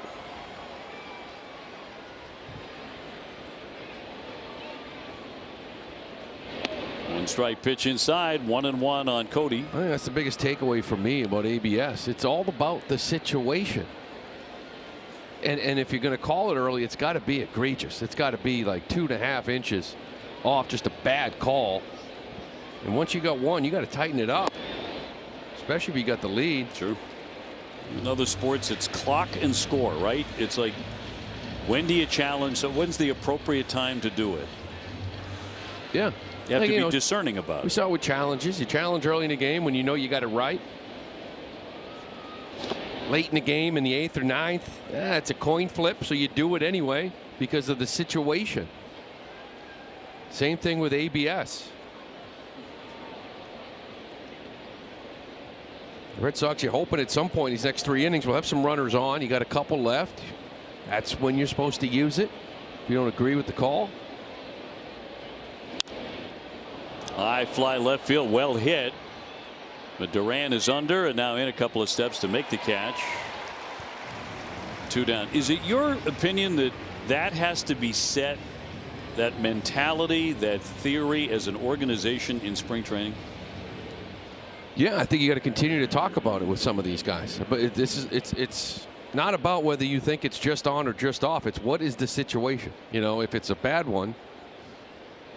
And I know it's hard. You put too much in the hitter's mind. Maybe, you know, as a third base coach, kind of just giving you a swipe down the leg, like, hey, you got the green light. This is the. Do we have to remind the players this is the situation? This is not. 2 down for Caratini. He's gone 0 for 2 with a sacrifice that did drive in a run. You remember in spring training, they were just using them like madmen just to kind of test themselves. But in spring training, they never used it situationally. They just did it to do it. That's why everybody burned all your challenges in the 3rd or 4th inning. So the strategy was never used, at least on the Red Sox side. And a lot of the teams they played in camp, the games I did, they were just burning through them. Once the season starts, it's all about when. Yeah, it was like a new toy in spring training. Everyone taken out for a test drive. ABS challenges, Red Sox stats. I mean, that 39% is not good. The catchers are up to about 60. You're at 52. On average, 60. On the right side, Meyer bobbles it a bit, recovers in time to get Caratini, and they're going to go 1-2-3. Bottom of the 7th, Twins up 4-1 here at Fenway Park. Red Sox looking to get some offense going. Cody Clemens at first base for the Twins. I had a conversation with him earlier today just about yesterday, last night with his dad throwing out the first pitch, the entire family being here. And guys, you heard Roger talk about it to you in the booth that Cody's paving his own path. And I asked him about that today. I said, I know that you're proud to be Roger's son, but do you ever kind of want to have your own identity? He said, well, thankfully, I know my dad's a legend, but thank goodness that me and my brothers came up as hitters and not pitchers, because the thought of having to be compared to my dad all of the time would be difficult to do. But he obviously appreciates everything that he learned from his dad also in terms of playing right field here. I talked to him about that, and obviously we have become so accustomed to how great Wilyer Abreu is for us defensively in right. So Cody playing right yesterday said, you know, this is such a huge right field to cover, but loves coming to Fenway. It's a special place for him and his family, guys. And got a chance to play in front of his dad last May and homered at Fenway Park, something the Rocket never did. So his son can at least lord that over him for the end of time. You can tell Roger Clemens is one very proud dad. Snagged by Lee at third, low throw, and Clemens can't dig it out. So Cedar Rafaela is going to be safe at first, and that'll be an error on Lee. Yeah, Lee just kind of flat-footed all around. He catches this ball just standing there, tries to get his feet going, and just nonchalantly flips over a little sinker. His 3rd error of the year. Brings up Nick Sogard. So Red Sox hoping for a little bit of luck here and a couple of hits for a change. They've been held to 4 hits on the day. Challenging. We've got none left. Yeah, that's true. That is one of the beauties of the umpire. Catcher looks back like that and say, okay, you don't trust it? Go ahead, challenge it. Yeah. But they are out. Too bad. I already used them. Get back to that play by Lee at first. I had an infield coach when I was young. Said there's first thing to learn. There is no such thing as a routine ground ball until it's caught by the first baseman. And it's just a great lesson. You get a little candy hop, you get a little lazy, and you try to flip it over there and end up making an error. 2-0 and a strike. And Sogard, a walk and a double play ball today for Nick. The batter is challenging the call, a strike. I don't mind the situation. I just think it's a strike. You are correct, sir. The call is confirmed. Boston has 1 challenge remaining. Caught a lot of the ball. Strike zone. So 2-1. And the lefty Rojas, who followed Taj Bradley, who was very impressive. We'll fire that one off the plate. And 3-1. I'd say overall as a team, not very good at that. Safe to say. Haven't been all year. We don't challenge anywhere close to the amount of teams in the league, and the percentages aren't even close to average. Walks him just badly there. So first and second. And nobody out. Yeah, it's been a weakness of the Red Sox all year long. And early in the year, people are trying to say, yeah, they're actually pretty good at it. They have not been. Let me see if that little error at third base can open some things up. Sogard with good at bat. Looks like we can get a pinch hitter here. It's going to be Andrew Monasterio. Been okay in this spot.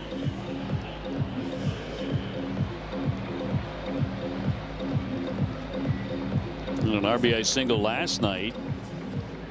Last 15 games, he's hitting almost 300. So Chad Tracy looking for the moment. He'll bring up Monasterio. Runs at first and second. Nobody out. We said, you know, this kid's got some pretty good numbers in a few outings, but overall, this bullpen in Minnesota, 28th worst ERA. That's what was frustrating about last night. They threw 5 scoreless innings. They haven't done that too often, this bullpen.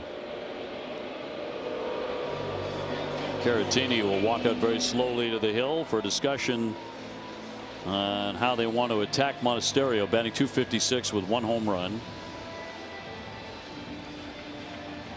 Red Sox have not had much sizzle offensively today. Did score 6 times last night. You figure that's enough to win most of your games, but it was not to be. Rafaela at second. Sogard on at first, and nobody away. And the first one on the way to Monasterio. Youngster Rojas is kind of all over the place. Did touch 98 with his fastball last inning.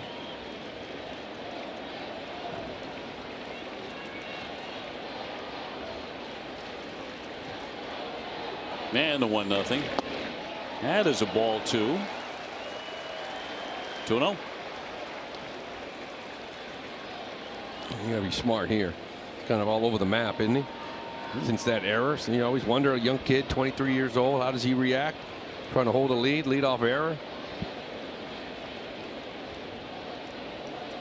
Red Sox trying to climb back in it, and the 2-0, and that is a strike.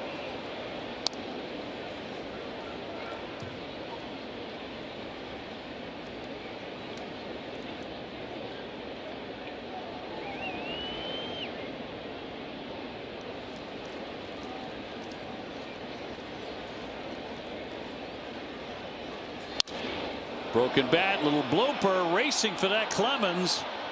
He'll make the catch, and the runners get back to first and second.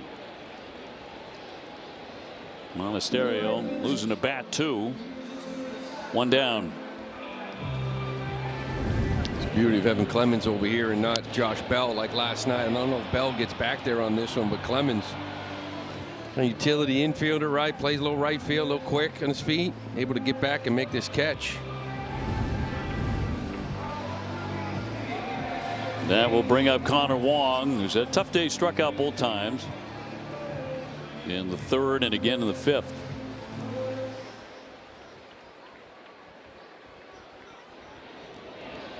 Again, Red Sox have had precious few opportunities today to get on the scoreboard. They have one here in the 7th.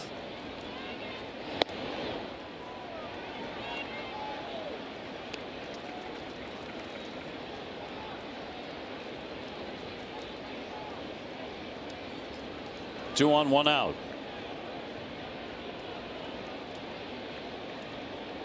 And Rojas home with a 1-0. Fouled away. Fastball 96 there.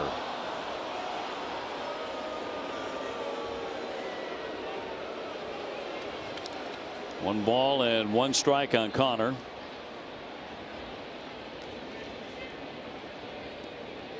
Has 14 hits this season. 6 of them have been doubles.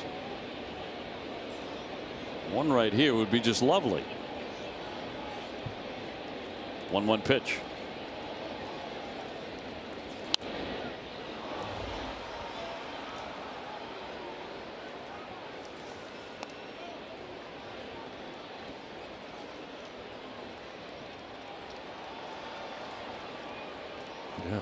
He hit 13 home runs 2 years ago. Hasn't hit one since. That would be lovely. Sure would. Even better. On the loveliness chart. 1-2. Wouldn't chase it.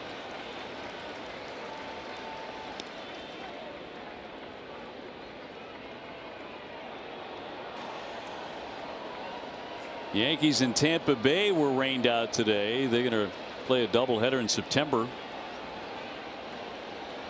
Detroit and Baltimore. Baltimore also rained out. That one stroked foul. So he yanks that one right into the teeth of the wave, making its way around the ballpark. 2-2. And a souvenir.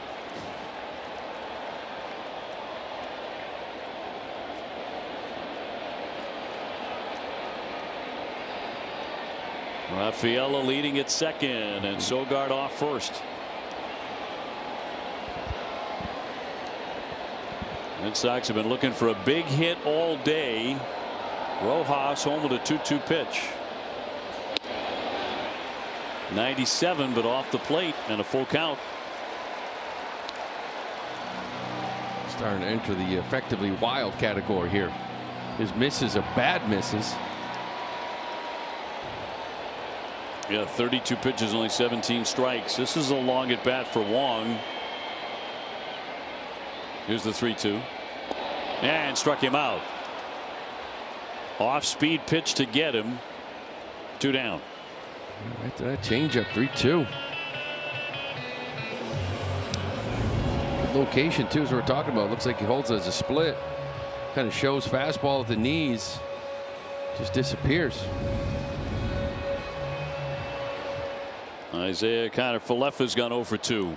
He's flied out and grounded out to short. And grounds that one up the middle, not sharply enough. Kreidler will collect it, throw, and get him. Red Sox waste an opportunity in the 7th. 4-1 Minnesota.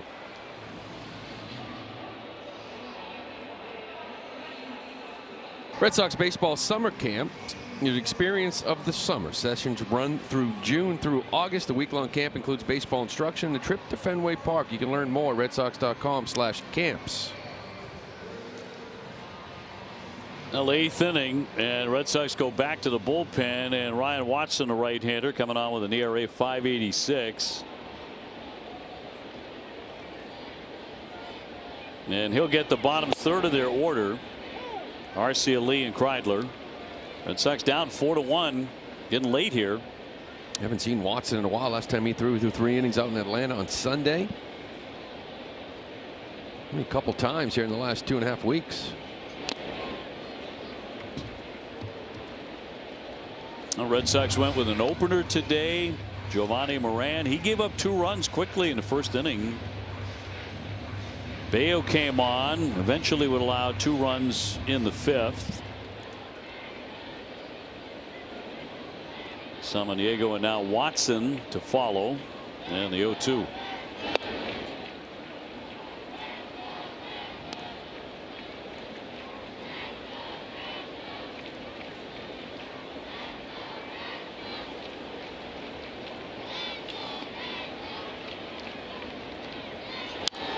And flick foul out of play by Arcia, the second baseman.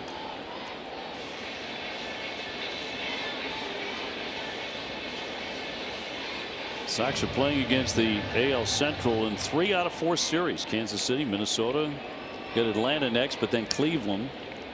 The Guardians in first place in that division. They're 9-5 against the Central. A pop up into foul territory. Contreras will run that down, and 1 gone. First man out in the 8th inning. It's been a couple of teams, right? He swept Detroit the other day, and a couple weeks back swept Kansas City. This team here, you're 1-3 against coming in today.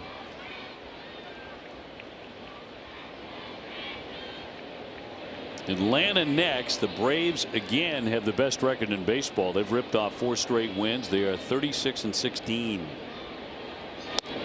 Red Sox missed Chris Sale the first time down in Atlanta. That will not be the case in the next series. He will pitch here at Fenway. They've been a really good home team. They're also 19-8 on the road. Line drive. That'll bounce all the way down into the corner in left.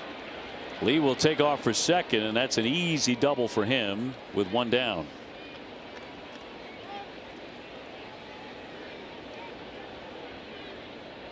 So his second hit today.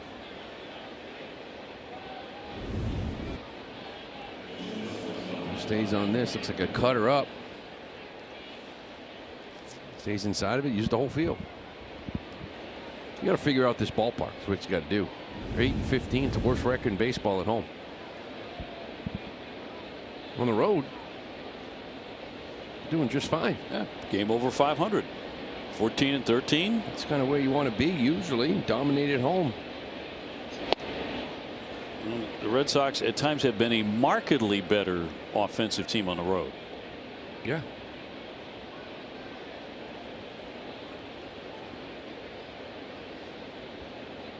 Remains a puzzle. Even with runs last night, Red Sox could not win the game. Kreidler has gone 0 for 3, 2 Ks and a grounded to third. They've got a man at second, one out.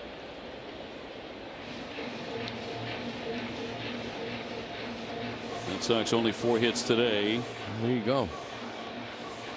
Average runs in scoring position average. The record is the big one that jumps out. You know, on the road, you got lefties driving the ball the other way, and you come here, and it looks like there's no effort to. Kind of pull side here at Fenway.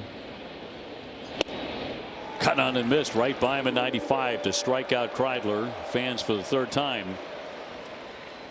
2 down. Red Sox with twice as many home runs on the road than at Fenway. And that really hurts. Hey, it's funny. You get home and your lefties don't hit it the other way and your righties don't hit in the air.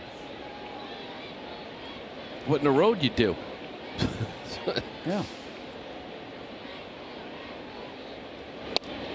And the other day in Kansas City, the Oppo home runs and throughout that series, come home, it's almost like the Red Sox ignore the monster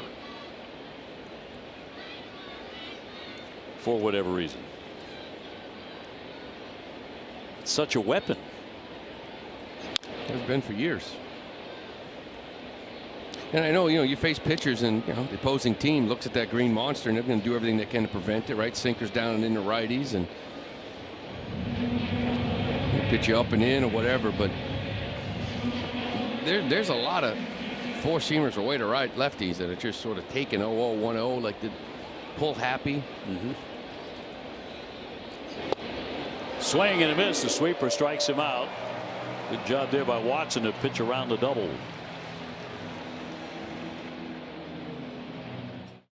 Bottom of the 8th inning at Fenway.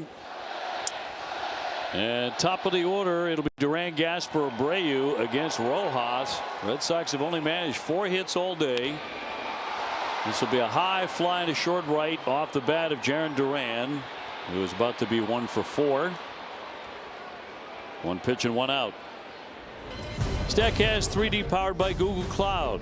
Well, Taj Bradley, he was impressive in this outing, especially that cutter. You see the 7 strikeouts. The curveball a little up in the zone, four-seamer riding it up, but the cutter had 8 swing and misses on that pitch alone. It's an impressive outing coming off the IL for Taj Bradley. Touched 100 miles an hour today for the first time in his career. Apparently ready to come off the IL. They thought he'd be around 65 pitches. Didn't know how many innings that would be. Well, he ended up going 73 and got you through 5. Mickey Gasper. Mickey with a base hit today, a single. He has scored the only run way back in the 4th inning. The Red Sox have 1 hit since then.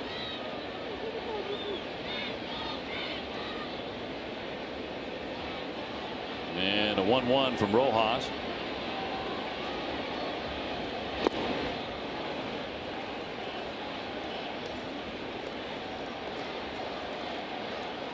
Abreu on deck. 4 runs, 12 hits, 1 error for Minnesota, 1 run, 4 hits, and an error for Boston.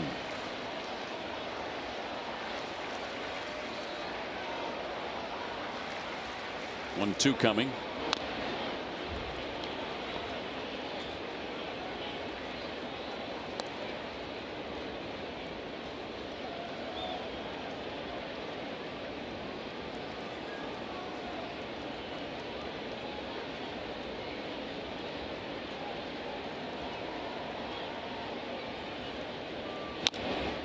and fouled away at home plate by Mickey.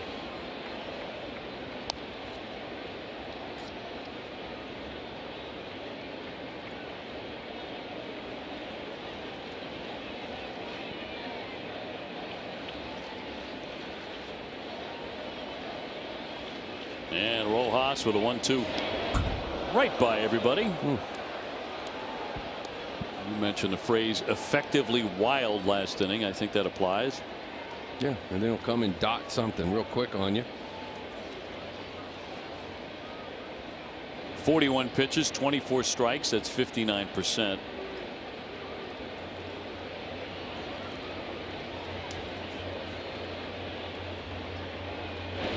And there you go. Change up to strike him out on the swing. 2 down. Now a word from Hyundai.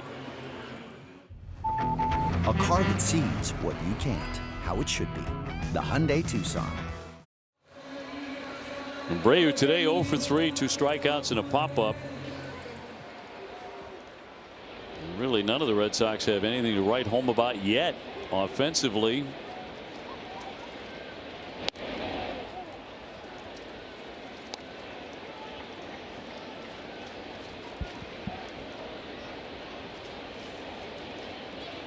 Weather permitting, the last game of this series tomorrow afternoon at 1:35. Sonny Gray and Bailey Ober. Sonny going in 5-1, a 2.93 ERA. Ober 5-2 with a 3.63. Monday a day off, and then the Atlanta Braves coming in Tuesday, Wednesday, Thursday. A fly ball right field, routine play from Martin. The Red Sox are going to dip quietly in the 8th. Brought to you by Plymouth Rock, auto and home insurance for Boston sports fans, by Subaru of New England. Love, it's what makes Subaru Subaru. And powered by Salem 5. Keep your bases covered with insurance from Salem 5. Make your move. To the 9th inning at Fenway. 4-1 Minnesota. A lackluster day for the Red Sox offense. Once again at Fenway. Out hit 12-4. Larnach will lead things off. He has been a nemesis today. He's 4 for 4. 3 singles, a double, 2 runs.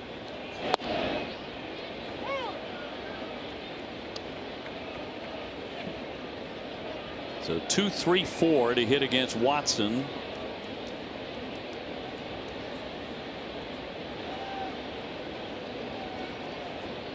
And the 0-1 pitch. If the Sox can't rally, they will fall into a last place tie with Baltimore. The Orioles were rained out today against Detroit. Make them 8-16 in this ballpark. If they lose today, they're going to be 1-6-1 in series here. First homestand, they beat Milwaukee 2 out of 3. 0-2. Yep, down he goes, strike 3. Curveball to fan him. Finally, Larnach makes an out. Pitching line presented by A's Ticket. A's Ticket with the best seats at the lowest prices. So the pitching line on Bayo today did not start. He was the bulk guy after the opener. 92 pitches, 8 hits. There's a lot of hard, hits, some hard contact. Only 1 walk. None of those runs were earned. Martin hits this one deep to center. Cedon back to the wall to make the catch. Just shy of the padding and 2 down. Baby steps. I think, you look at some of the starts he's had, you'll take that as well. The no earned runs, that's going to help lower that reliever ERA.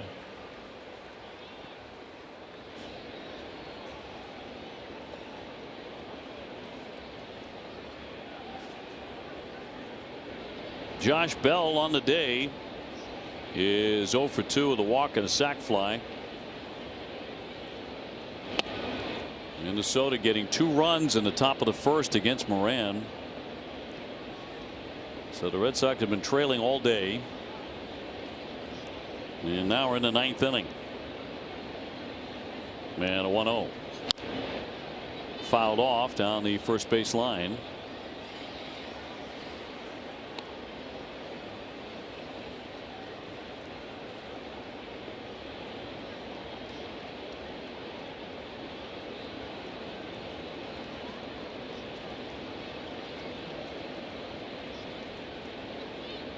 And Watson with a 1-1. That one's fair and picked up by Contreras. To the bag he goes for out number 3. Red Sox need 3 to tie as we go to the bottom of the 9th at Fenway. Play the game presented by New England Chevy dealers. Together, let's drive. This got a little spicy. Yeah, down 2-0 at the time. One was already crossed. This play at the plate. He has control of it. He's covering the plate. I mean, Contreras going to slide right into him, hurt himself, tries to run it through, doesn't, kind of pulls up. Caratini didn't actually enjoy that, I don't think. He certainly could have hit him a lot harder if he wanted to. He did pull up. They issued out the warnings. So, yeah, both teams were warned there. Contreras has gone 1 for 2 as he leads off the bottom of the 9th inning. The new pitcher, Andrew Morris. His 13th appearance. His 3 save opportunities. Has blown 2 of them. That 1-4 whip you don't want from a closer. They kind of move guys around. James Outman in left.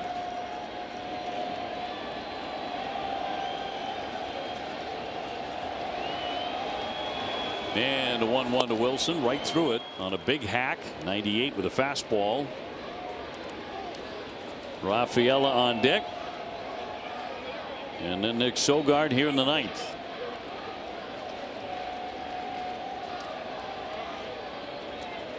In front of 37,000 at Fenway, a sellout on this Saturday. The Red Sox have produced just 4 hits.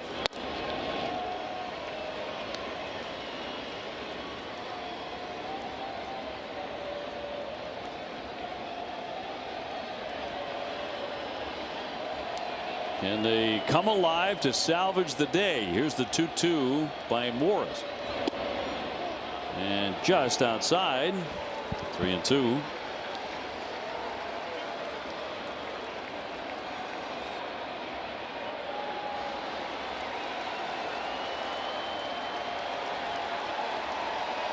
And a payoff pitch. Morris a hard throw, 97-98.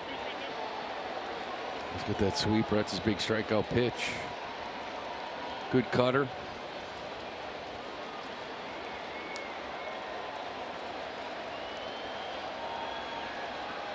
And the 3-2 from the righty.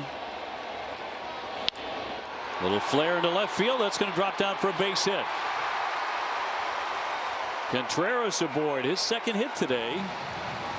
And the Red Sox start the 9th inning with a base runner. I'd like to see it start. Didn't get all of it, but at Fenway Park, sometimes you're better off a little soft line driver to left rather than a hard one. Left field is close. You take it.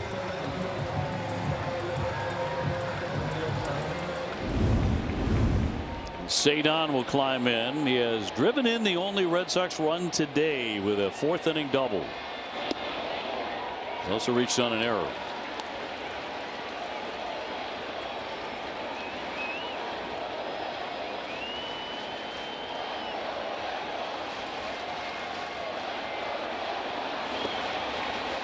Tuna.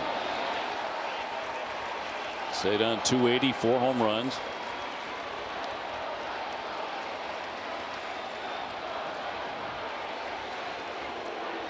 And Caratini will take his time heading out to the mound again.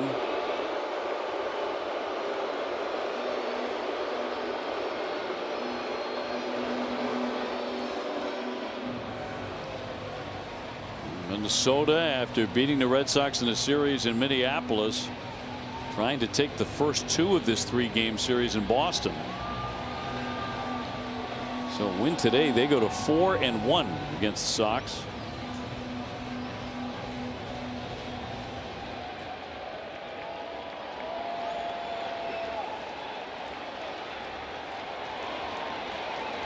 And the count 2-0 on Cedon Rafaela. And ball 3. Good discipline from Cedon. 2-0 count, little meeting. You probably know he's coming heater. Got to throw a strike. Once again, a little more patient. He's swung through that many times last couple of years. Taking and a strike. 3-1.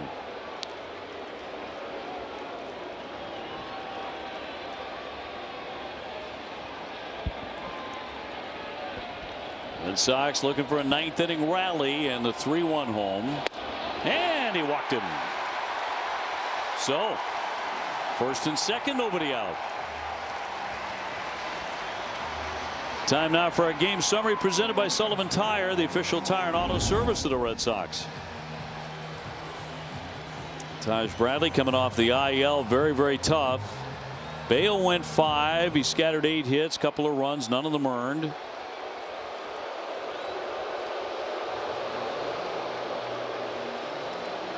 And a mound visit after 2 quick base runners. Yeah, they got a couple lefty and a righty getting ready out in that bullpen, because right now Chad Tracy's trying to think about when to use Yoshida. Right, you got Durbin, Narvaez on the bench as well, but that's why you got that lefty up. Rogers and Orsi throwing in their pen. And Monasterio's, remember, in the game on deck for Meyer. And you got Wong and IKF.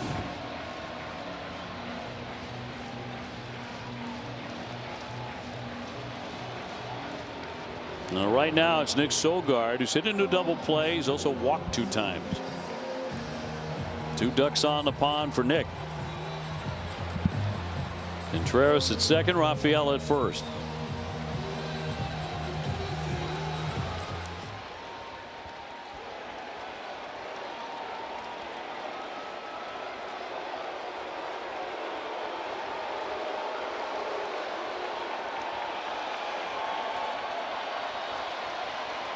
Red Sox only have 1 hit since the 4th inning. Actually 2 now. The base hit by Contreras, and the first one in there for a strike. 2 on and none out.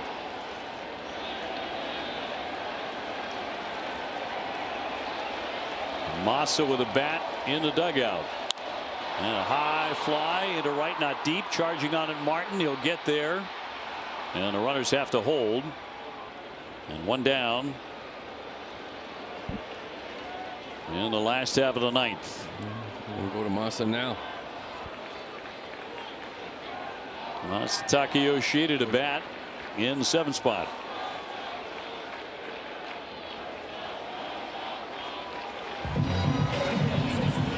So Tracy will get the left-handed stick up there.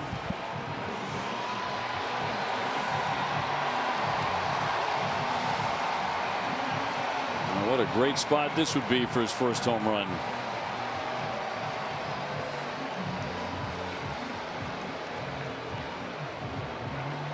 Did have a triple at Kansas City on Monday.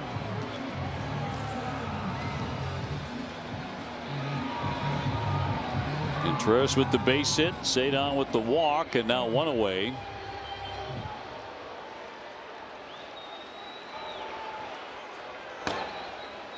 Righty and lefty going in their bullpen as Massa gets ready to dig in. 256, no home runs yet. And 2 aboard for him.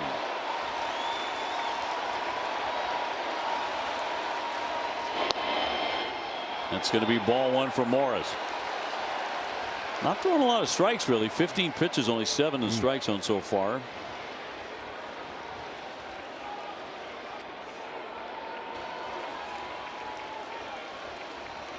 And a right-hander deals. And missed badly. 2-0. Connor Wong on deck.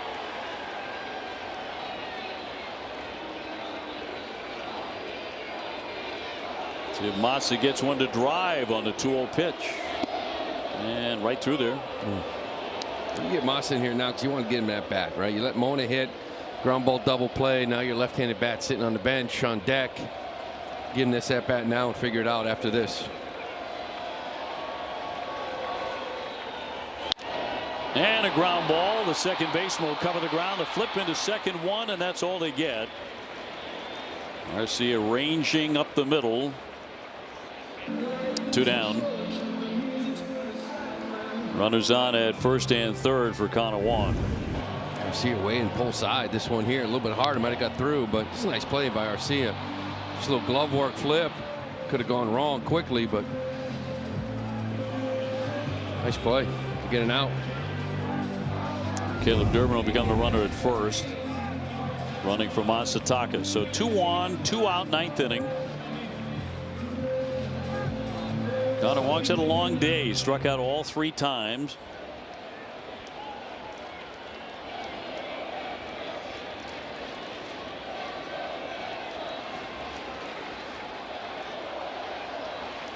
Trying to keep it alive for the Sox with 2 away. And the first pitch will be ball 1.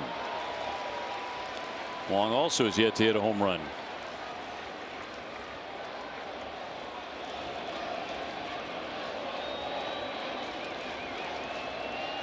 And Morris from the stretch. Caratini jumping up. Morris has thrown 19 pitches, only 9 strikes. Usually you do not get rewarded for that. No, just gonna let Durbin, not gonna cover him. It's just we're not throwing through. They're up 3. Oh, bad breaking ball. Didn't do anything in a count 2-0.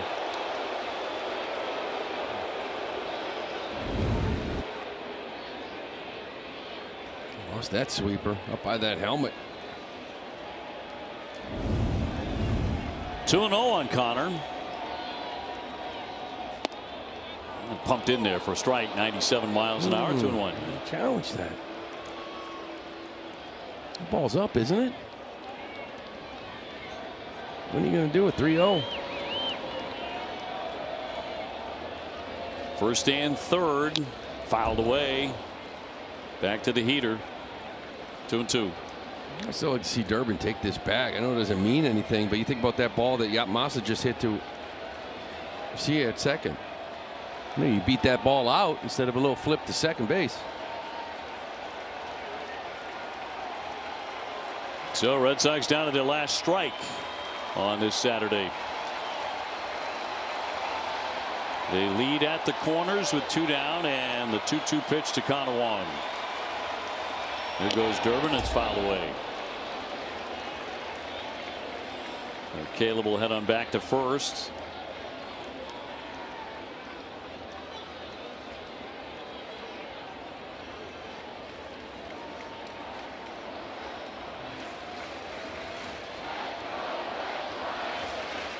Been an eager crowd today, but not a lot to get excited about. Still an opportunity. 2-2, Durbin running, and that's going to be low for ball 3. Second and third, and a full count on Connor Wong.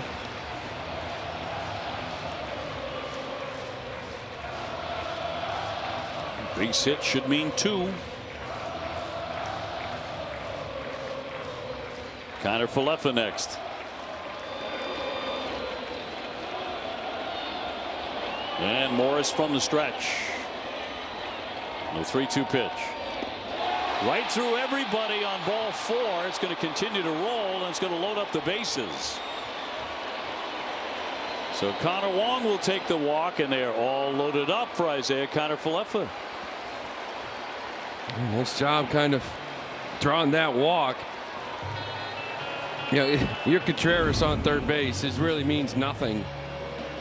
So if you don't get that read right away and see this ball get past Caratini, you're not going anywhere. It gets a bad read, and there's no reason to try this. I mean nothing. IKF today 0 for 3. He'll take it high for a ball. 26 pitches, 12 strikes. Yeah, not throwing a lot of strikes here. Narvaez is the only guy who got left on the bench. Rogers is there in case it gets to Duran. We'll make sure this is a strike. Bases are loaded, 2 down. 2-0. Can't swing here. He's all over the place. Kiner-Falefa, 1 lifetime grand slam.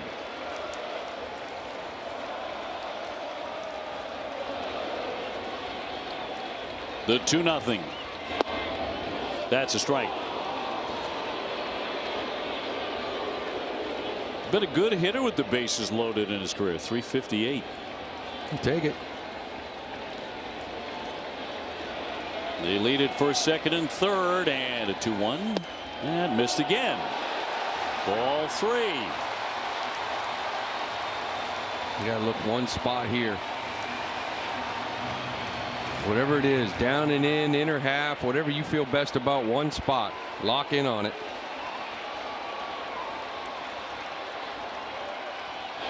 Fouled off. Back to the Heat. 3-2. He's thrown 30 pitches already in this inning. Contreras at third. Rafaela. Durbin at second.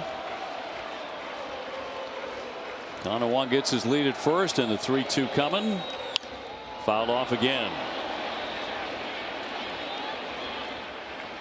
Feel like you're just fighting off some strikes to get him to throw one to the backstop.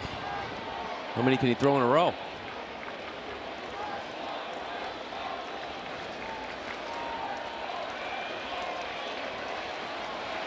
Well, the tying runs are on base with 2 down in the bottom of the ninth. Here comes the 3-2 to Connor Falefa. Ball 4, that walks in a run. Contreras will score. Connor Falefa takes the bases loaded free pass, and it's a 4-2 game. And now Duran will hit. A couple good at bats in that bottom order. Wong, and we mentioned it, IKF just fouling off strikes. How many can he throw in a row? He hasn't thrown many at all. It's going to be it for him. He's done. Rogers will enter the fray here, the lefty. We'll take the break and return to Fenway with the bases loaded in the bottom of the ninth. Well, a lot going on at Fenway. You got a lot of rally caps, tarps off, everything happening here. And the Red Sox trying to rally here in the bottom of the ninth inning. They've got 1 run up on the board in the frame. It's 4-2. Here comes the left-hander Rogers with a 3.86 ERA. A sweeper sinker, about 91 cutter. Lefty's hitting 308 against him. Righty's 306. Find a gap and hit it. I want to see everyone run. Durbin, Wong, and Connor Falefa on the bases. Jarren Duran takes strike 1 on the day, 1 for 4 with a single.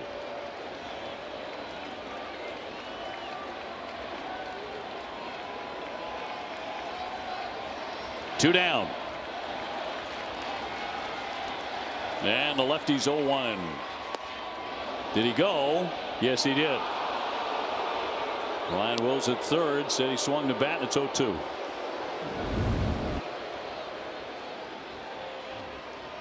A little bit far. Try to hold up.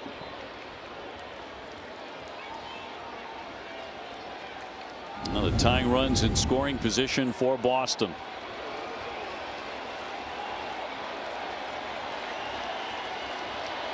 Base hit, little flare, little bleeder would do it. And the 0-2 on the way. I knew they were going to go back out there to test it. Snuck that first sinker in there, like inner half.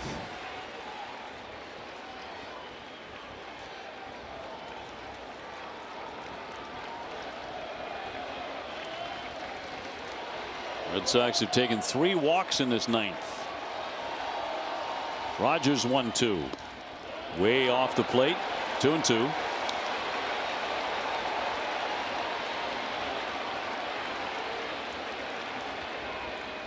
Gasper would be next.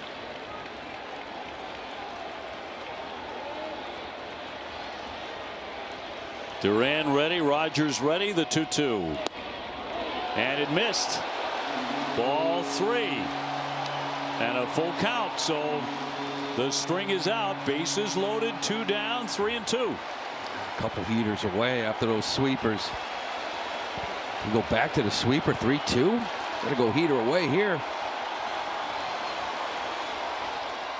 And in there for strike 3. Went to the sweeper to end the ball game. A challenge. Wow. Red Sox with a challenge here. ABS. Top of the zone. Yeah. Yep, it is strike 3. That's your ball game. Minnesota hangs on to win at 4-2.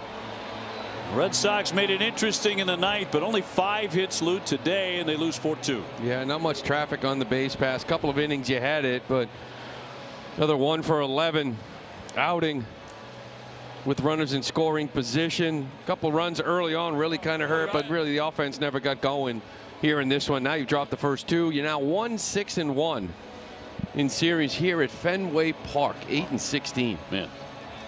Stay tuned for WB Mason Extra Innings Live.